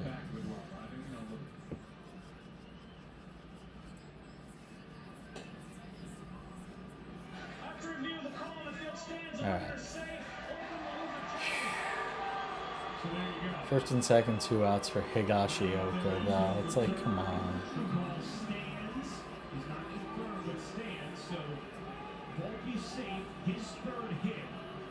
3 hits for Anthony Volpe tonight. Let's get his average up to. Is that getting to 200? Yeah, I'm watching.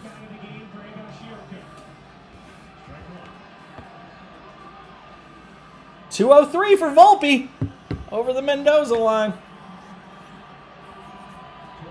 Yeah. Oh, we're living and dying with the Yankees right now. Come on. Kyle Higashioka at the plate. Oh, he just poured a 94-mile-an-hour fastball down the middle. Middle, and he missed it.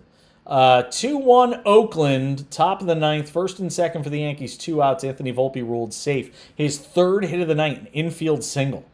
And Volpe's hitting over 200 now, 203. Above the Mendoza line, or as we've now renamed it, or Brian has renamed it, the Volpe line. He's no Jeremy Pena yet. Yet is the key word, though. Oh, God. Got enough of Josh Donaldson. Oh, 1-2 to Higgy. Come on, just put the ball in play. Good things happen. Put the ball in play. Good things happen.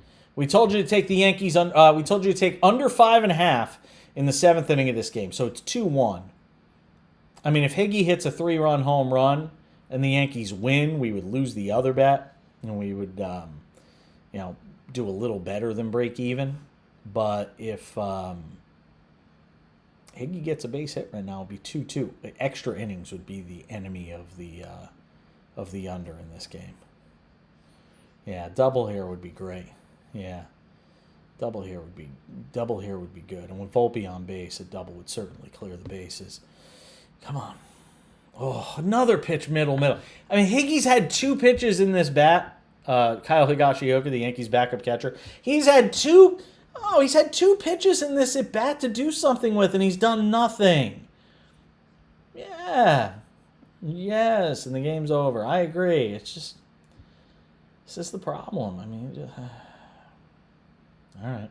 1-2 misses, so we got 2-2. Keeping an eye on it. Yankees and the A's tonight. Is that the last game, or is there anything else? The what? Diamondbacks? Bottom of the 8th. Angels lead the White Sox 4-1.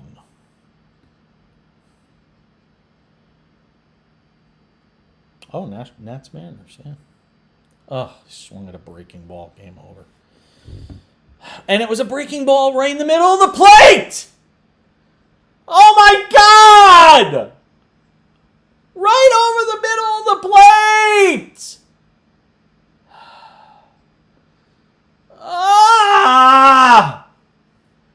You lose to the A's! You know what? I hope they get swept and they fire everybody. Fire Cashman. I want the A's to sweep the Yankees. Fire everybody!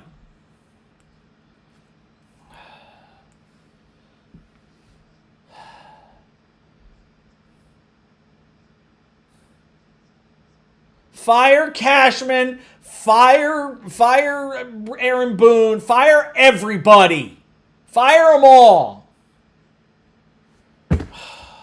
Done. So done. I'm turning on the Mariners. I'm getting rid of all my Yankees gear. I'm getting ready to renounce my fandom.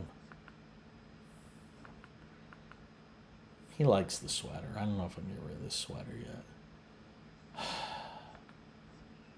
I just can't believe this. It's so bad. It's so bad. You can't lose to that team. So we went 1-1 on our live bet. To those of you that did it, well, congratulations. That's about all we can do. Hit the text line up, 888-670-8549. 888-670-8549 if you want to text us with anything. You could also...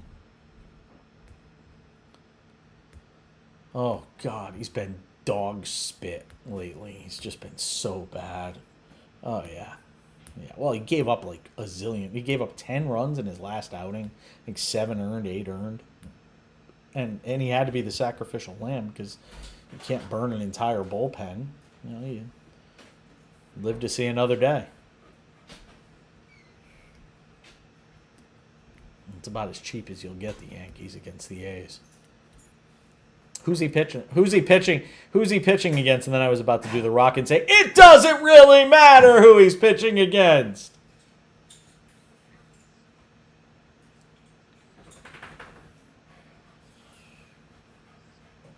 Oh, JP Sears is actually the Yankee prospect that they traded. Yeah. The Yankees traded him. I don't remember for who. Yeah. Ooh, nasty foul ball. So we're watching Mariners and Nationals now is the game that we got eyes on. Is there live betting available on that? Oh, of course there is. Mariners minus 260, plus 215. Okay, here's what I don't understand. I'm confused.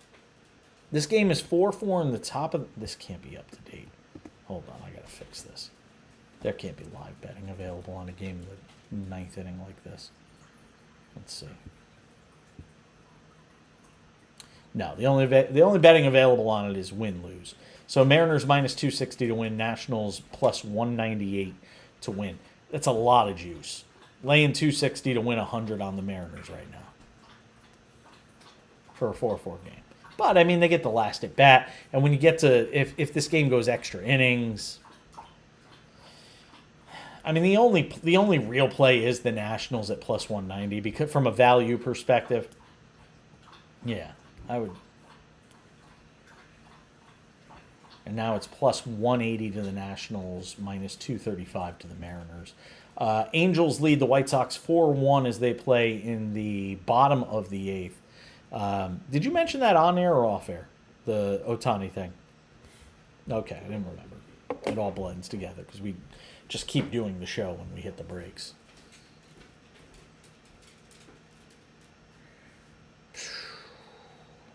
It's amazing.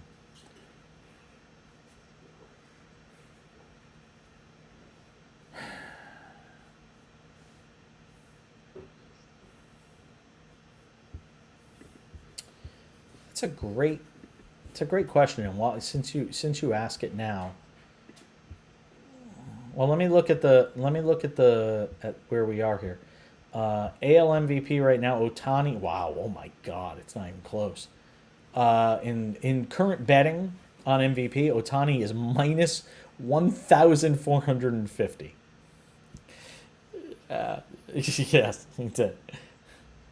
Corey Seager plus 3,500. Wander Franco plus 5,000. The only way here's the reason you make a Seager or a Franco bet. No, not just that. Here's the bet. If Otani gets hurt, you're only halfway through the season. If Otani gets hurt, that's the only way you make that bet. Is Seager or Franco? I know you're betting on somebody getting hurt. I agree, but I'm just saying.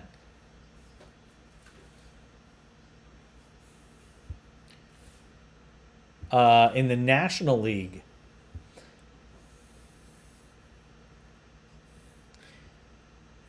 who do you think the favorite is in the NL? You would be correct. Acuna it's not a runaway, but he's minus 190. Freddie Freeman is plus 950. Corbin Carroll is plus 950, which is amazing. The dude's unreal. And I sold one of his autographed cards like an idiot last year. Yeah. Luis Arraez, by the way, hitting 397 after one hit tonight. 1 for 3. Yeah. Yeah. But he is... but he's hitting 397. And there had been a bet. If he hits 4, I wonder if, well, but here's what I wonder. Last year, if Judge doesn't hit 62, is he the MVP? If Arraez hits 400, is he the MVP no matter what Acuna does?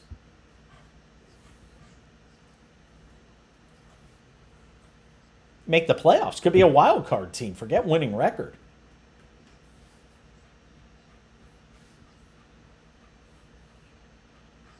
That could be, you know what, Brian McDonald? You might have just hit the flyer of flyers. Because Arraez is plus 2,700. He's the... Yeah, Acuna is at minus 190. Absolutely. Acuna is at minus 190. Freeman and Carroll are in plus 950. Mookie is plus 2,700. And Arraez is plus 2,700. Yeah, I think your Arraez might be. If he hits 400, he would have to be. Or did Cal Raleigh just? Oh man, he hit a bullet to center. What are they? 46 and 34. Wow, they're 12 games. They're 12 over 500. 80 games into the season. That's amazing. I wonder how, and I mean, how do you not attribute that to Arraez when you consider that was really the big offseason move that team made? Him and Soler, right? I think Soler came in this offseason. He's hitting the tar off the ball. We're coming back with more of the cash in on SportsMap Radio. Yeah, that Arraez pick might be a really good flyer.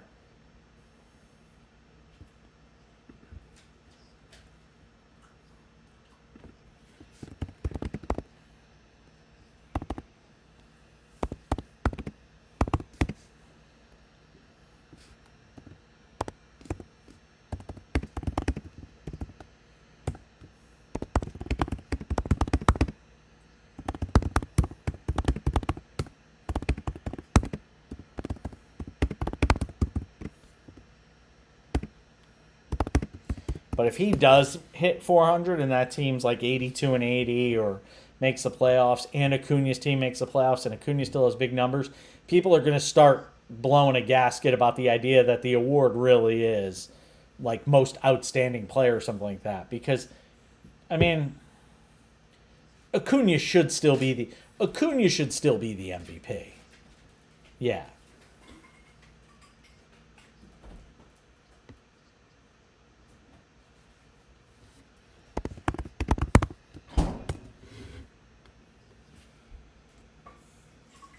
We're in a break. You can do whatever you want. Somebody actually just texted me, "Hey Jay, any thoughts on Pat Sajak's successor in 2024? I don't like the choice as a big fan of Wheel of Fortune because of the amount of gigs he has, but congrats to the newest future host." I do want to talk about that, actually. Oh, it's going to go to the wall. It's going to be a double. Eugenio Suarez. You got to keep that ball in front of you. Yeah. Yeah, you should switch it on. Oh, you can't. Yeah.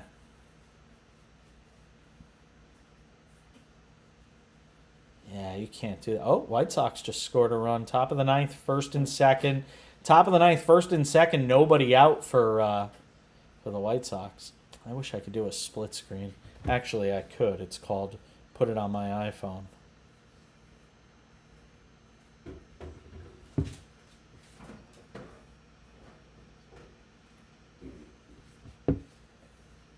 Oh, I'm blacked out because it's the Angels. God damn it. Mother pucker. Yes, even though I'm like an hour and a half from Los Angeles. Yes. I think they block out Padres too. I'm not sure if the Padres are outside our coverage zone.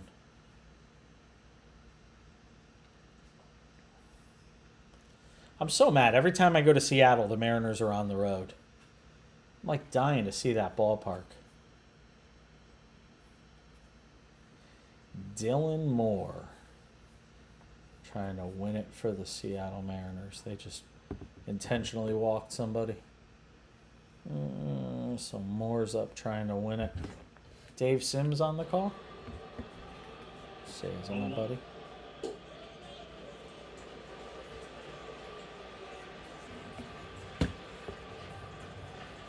I love announcers that just let it breathe.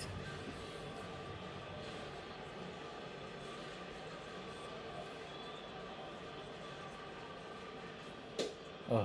Past him at 99 miles an hour, 1-2. No, it's not Dave Sims. Harvey reaches back on this. But Dave Sims must be on vacation. Who is the female doing the color? So it's a male on the play-by-play and a female on the color. Strike three, right down the middle. This guy took a fastball right down the middle at 99. It's not a pitcher's pitch. He threw it down the middle at 99 and the guy didn't swing. Stop.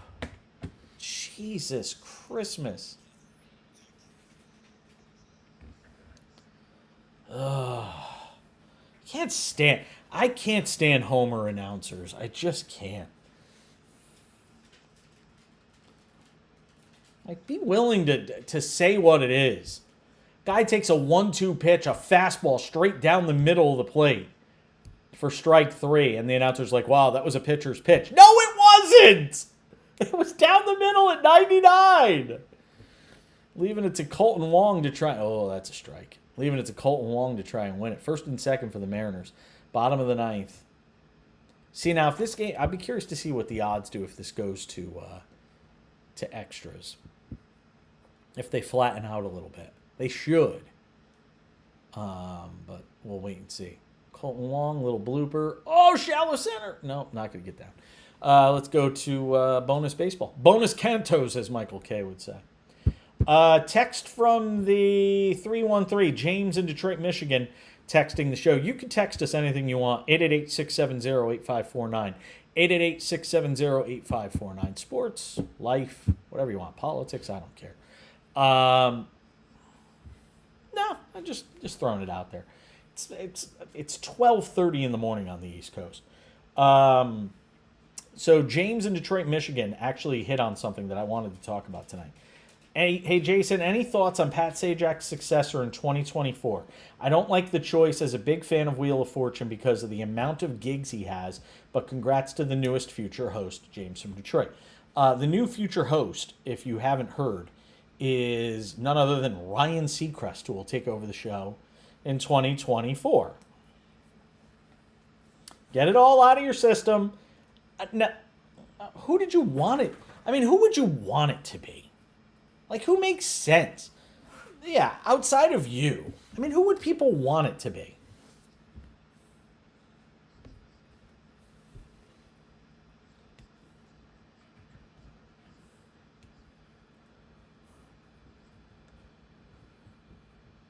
Dan Patrick would have been really good. I will tell you the issue right away with that. Dan would not want to be on the West Coast. Dan does his show in Connecticut, like 15 minutes from where my parents live, in Milford, Connecticut, and he would never want to be on the West Coast. That's the problem.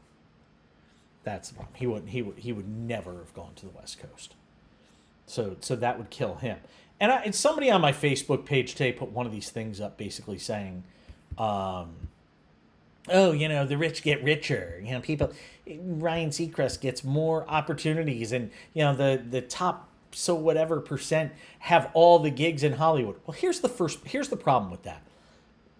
Merv Griffin Productions, who I think is the one that owns I don't know who owns Wheel of Fortune. It might be. It could be. But anyway, by the way, Merv was gay.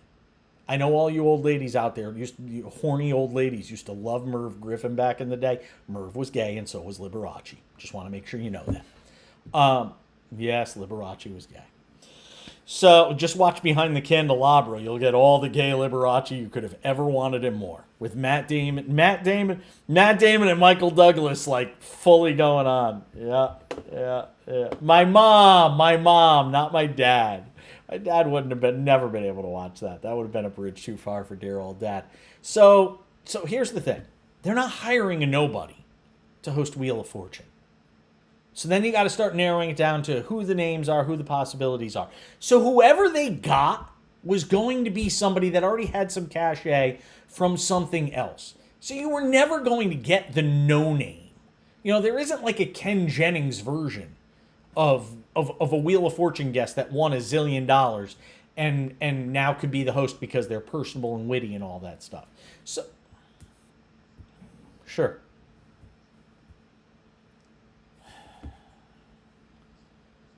Yeah, I know who Joel McHale is. Are you insulting me? I sighed when you said it. No.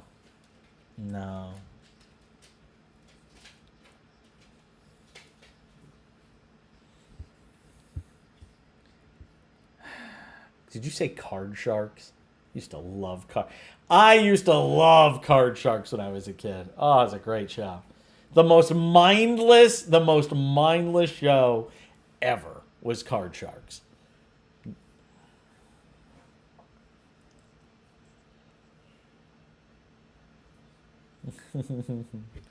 See, name that. My favorite show from the 80s, remembering like the days of watching USA at like 3 o'clock in the afternoon or on a sick day at school at noon when I would stay home. My favorite show was Name That Tune, the original Name That Tune.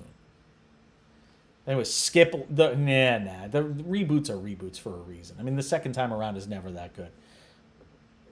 No. The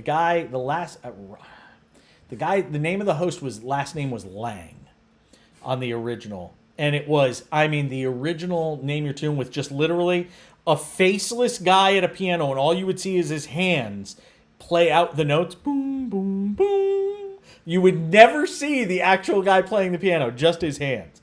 That version of Name That Tune was the greatest. I used to love that show. Another good one was Classic Concentration, which was also hosted by Alex Trebek, which was, these puzzles where you would have to match numbers, and when you match numbers, it would reveal pieces of the puzzle, and then you'd have to guess what the puzzle says. It was pretty cool. That was a good one. Yeah, Classic Concentration. Go look it up. It was a good show back in the day. I don't have a problem with Ryan Seacrest getting the gig. I think he'll be fine. It's a safe pick. They go from an uber conservative to an uber liberal, which is kind of interesting because Pat Sajak is a noted. I know, but Pat is a noted conservative, like Trump loving, like tinfoil wrapped around your head conservative. So, is Vanna White staying? Do we know?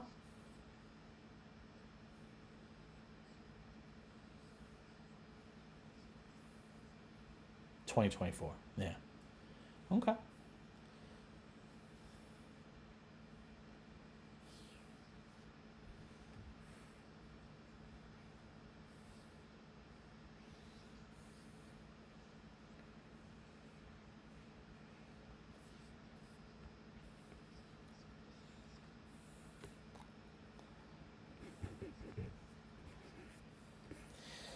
No, and look, outside of the Regis show that he, when he took over for Regis, there aren't a lot of shows, a lot of things that he's done where his personality really gets to shine that much. Rockin' New Year's Eve with Dick Clark. With Dick Clark. Dick Clark. Dick Clark at the end of that thing looked like the saddest thing in the world to me was Dick Clark at the end of that thing, like kissing his wife and his mouth couldn't move. It was like, come on, dude. Like, hand the thing over. Seriously, I felt so bad for Dick. That dude is a legend. That dude is American bandstand. Like, you think of all the things that you see today in the year 2023. Dick Clark was a visionary. The man was ahead of his time. You telling me somebody couldn't pull Dick Clark aside at the end and be like, Dick, you know what? Hand it off. Hand it off. This is... Pat Sajak's like 82, I think. Hey, Google, how old is Pat Sajak? Hold on. Pat Sajak is 76 years 76. old. All right, People you were also right. sometimes ask me. You usurped the other producer. I get it. It's Do you fine. want to hear the answer? No, stop talking. Stop talking. Not you, my Google Home. With this obnoxious British voice, because my husband has programmed it to have an obnoxious My British apologies. voice. I don't understand. Oh my God. Stop talking. No. Stop. Okay. She's a mouthy woman, man. Let me tell you. She got a mouth on her, man. I actually have to, when I ask the weather, I can tell you something funny. When I have to ask my Google Home, oh God, hopefully it didn't just hear me. When I have to ask it a question, I'm always afraid to even just say Google because I'm afraid it's gonna be like, what do you want? When Mercedes is like that. My friend has a Mercedes, and if you just say Mercedes in the car, it's like, yes, what can I do for you? And it won't shut up, and it won't stop. It'll just keep talking to you until you're like, Mercedes, shut up. So with my husband has set up the Google Home that the default temperature is Celsius because he comes from a Celsius, the metric. He comes from a place with the metric system. So whenever I ask the weather, it's like, today in Palm Springs, it'll be 32 degrees Celsius. And I'm like, so I have no idea. So I always say, hey, blank, give me the temperature in Fahrenheit. I actually have to say, give it to me in Fahrenheit. In my home in the United States, in the state of California, where we don't use the metric system. There might still be baseball games on when we get off the air in 20 minutes. Is that possible? We're coming back with more of the cash-in. Well, they're going to the bottom of the 10th. Now the number's probably stupid. Yeah, now it's Seattle minus 550. Yeah, now it's Seattle minus 550. Nats plus 340. As soon as that final out was made, they flipped the switch. Yeah. She's a mouthy broad. Huh? 4-4. Yeah. Problem is the Mariners the Nationals now going to the bottom of the 10th. The Nats are plus 370. The Mariners are minus 600 now. Thing is, if you bet on the Nationals to get 3 outs here. Yeah, but I mean, getting them at 370 will be a steal. Where in the batting order? Are they? Let's see. No, because the Mariners are up next, is what I'm saying. That's what I'm saying. So let's see. For the Mariners, it will be. Oh no, it's top of the order. That's game over. Colton Wong, who can run, will be the ghost runner. Crawford, Rodriguez, Ty France. This game's ending now. This game's over. I wouldn't bet them at minus 600 to win $100. Hell no. Considering, they're the second worst offensive team in baseball behind the A's. Yes. Second worst behind the A's. Yeah. And now it just dropped to minus 550 before the inning even started, which means the action must be on the Nationals.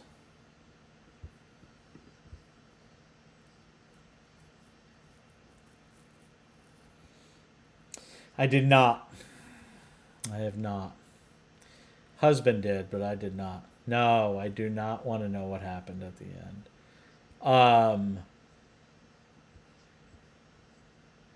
Where is this?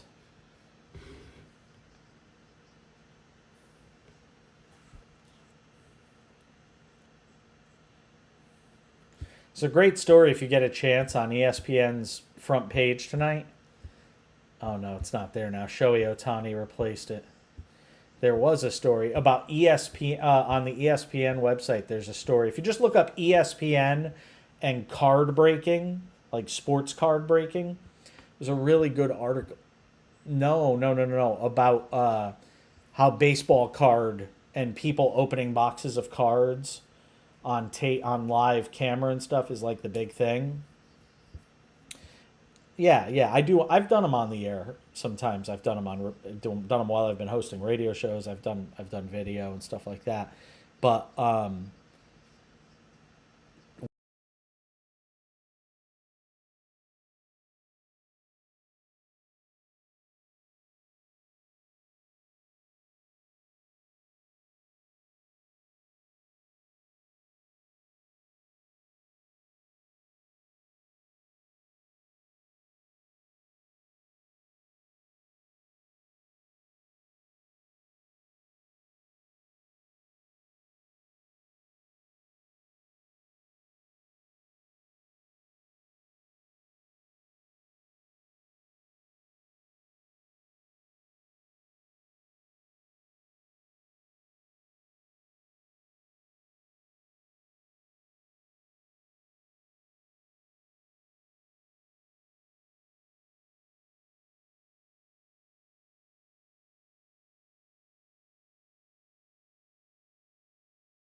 crazy. You're not going to bet it at minus 600, of course.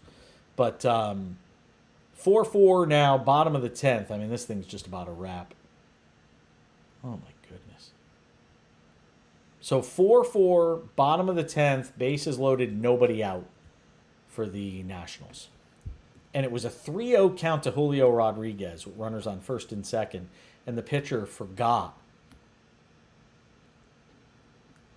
Oh, it wasn't a pitch clock violation. Julio was in the box but not looking at the pitcher, and the pitcher went to go into his setup, and that's a violation. Again, you lose me on that. If you're in the batter's box, be ready to hit. It's stupid. Just dumb. So now you got bases loaded, nobody out, and this game's a wrap. I mean, just forget it. Is there even live betting here? There's one live bet. Here it is. Well, there is nothing on the Mariners. The Nationals are the Nationals now are plus 1,020, and even that just went off the board. Yeah, that's sayonara till tomorrow. Yep.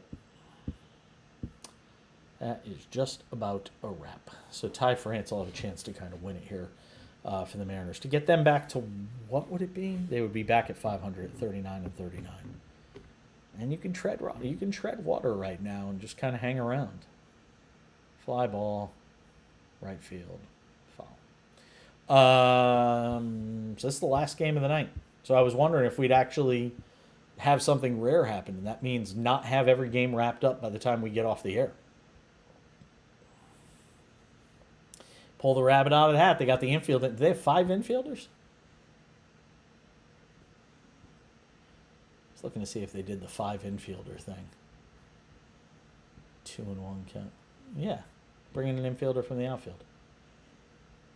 Yeah, you've never seen the 5 infielder thing? Come on, are you serious? Yeah, teams do that. Oh, yeah. Teams bring in the 5 infielders. Leave 2 outfielders. Have them in the gaps. Mm-hmm. Right. Right, if it's a certain depth or whatever, yeah. So, I'll tell you what, if France doesn't get this run in, though, it definitely gets a little more interesting. He's got a 2-2 count here. If he doesn't get this, he popped him up on the infield, behind home plate. Oh, baby, 1 out. 1 out. And now the odds that disappeared off FanDuel, now it's Nats plus 410, Mariners minus 610. Yes. 1,000. Yeah. And here's the ultra streaky Teoscar Hernandez, who has a 2-run home run tonight in this game for Seattle. If Seattle doesn't get this run in, fans are going to lose their minds.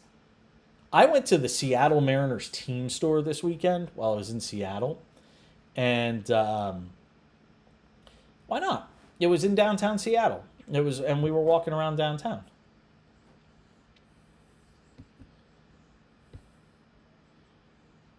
I just like hats and uniforms and stuff. Oh, God, yeah. I have a Bridgeport Bluefish jersey. Now, granted, they gave it to me when I threw out the first pitch at one of their minor league games years ago. Really? Oh, see, I don't care. I just like the fashion. Yeah. Plus, it's Pride Month. No shocker there. Do you even wear socks? Yeah, well, that's debatable. This number just keeps dropping. By the way. Oh, boy. Now it's like plus 3. Nats are plus 350. You had to get them when they were plus 1,000, man. It was a steal. Come on. I got to turn off my FanDuel because the FanDuel is a little bit ahead of the game that I'm watching because it's streaming, and God knows, without fiber, there's not much you can do.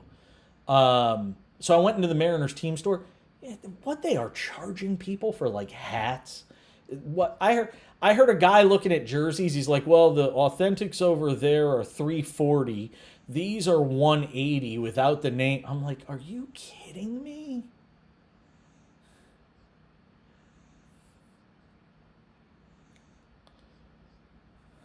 Round Rock, yeah.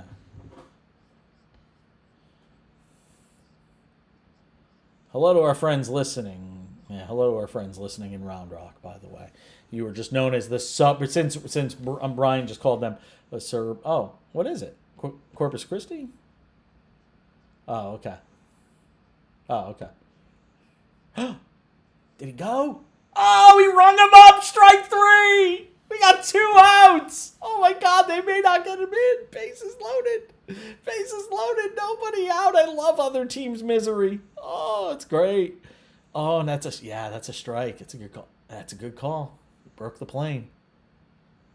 That's another call, though, that would be the good thing about automated strike zones is umpires would be able to actually just from behind home plate be able to make that call as opposed to somebody on first or third base. That'd be one of the few jobs you still have as a home plate umpire with an automated strike zone is that call. you would no longer delegate that to the. Oh, you could just see the anguish in the Mariners fans' faces right now.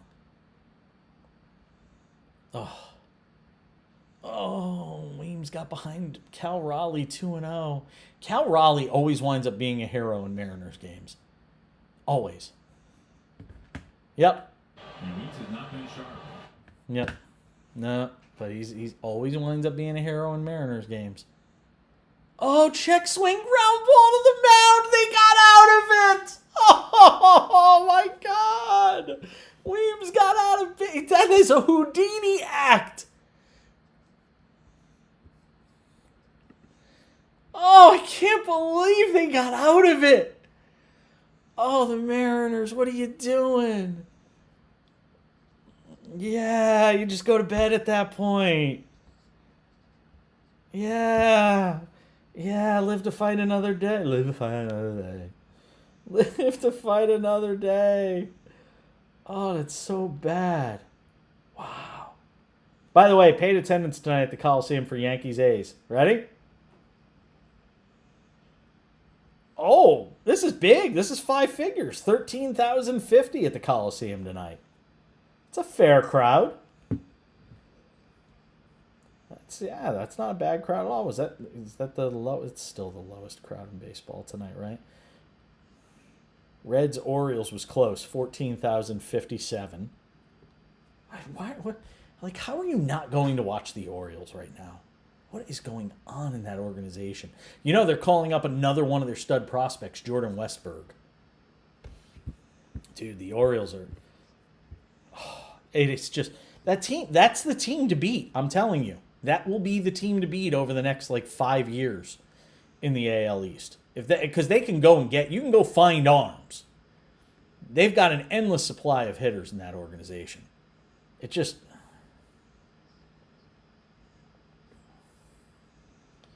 it still sucks to be a hitter in that ballpark, though. The Pirates called up.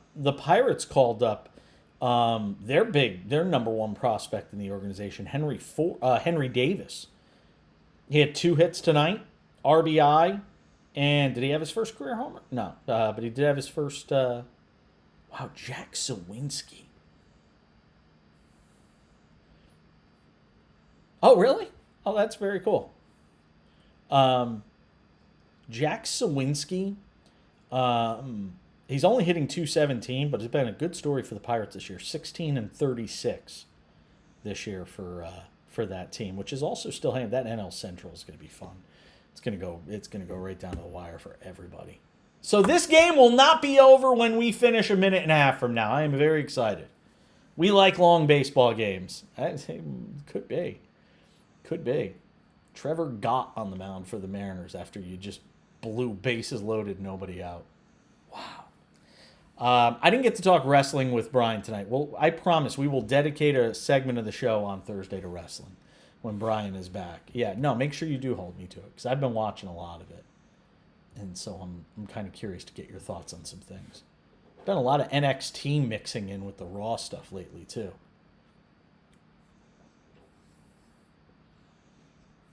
Yeah. And he put on a pretty good showing. Put out a pretty good effort. So what's the line now? Now it's Nats plus 100 and Mariners minus 128 because the Nats have a runner at third and 1 out. Oh, the Nats are going to win this game. Yeah, the only bet was the Nats, wasn't it? That's going to do it for us tonight. Thank you, Brian McDonald. Always fun working with you. I'll catch you back here on Thursday. Back tomorrow for another edition of the Cash In. Lots of guests planned. You're just going to have to tune in and find out who they are. I'm Jason Page. Bye! I said bye, and my dog literally jumped up and looked his head towards me because he knows the show is over. Whenever I say bye, he knows the show is over, and he thinks he's getting his WALK. Yeah, he thinks he's getting his WALK. Bri, thank you. I'll talk to you on Thursday night. All right, have a good night. See ya. Bye.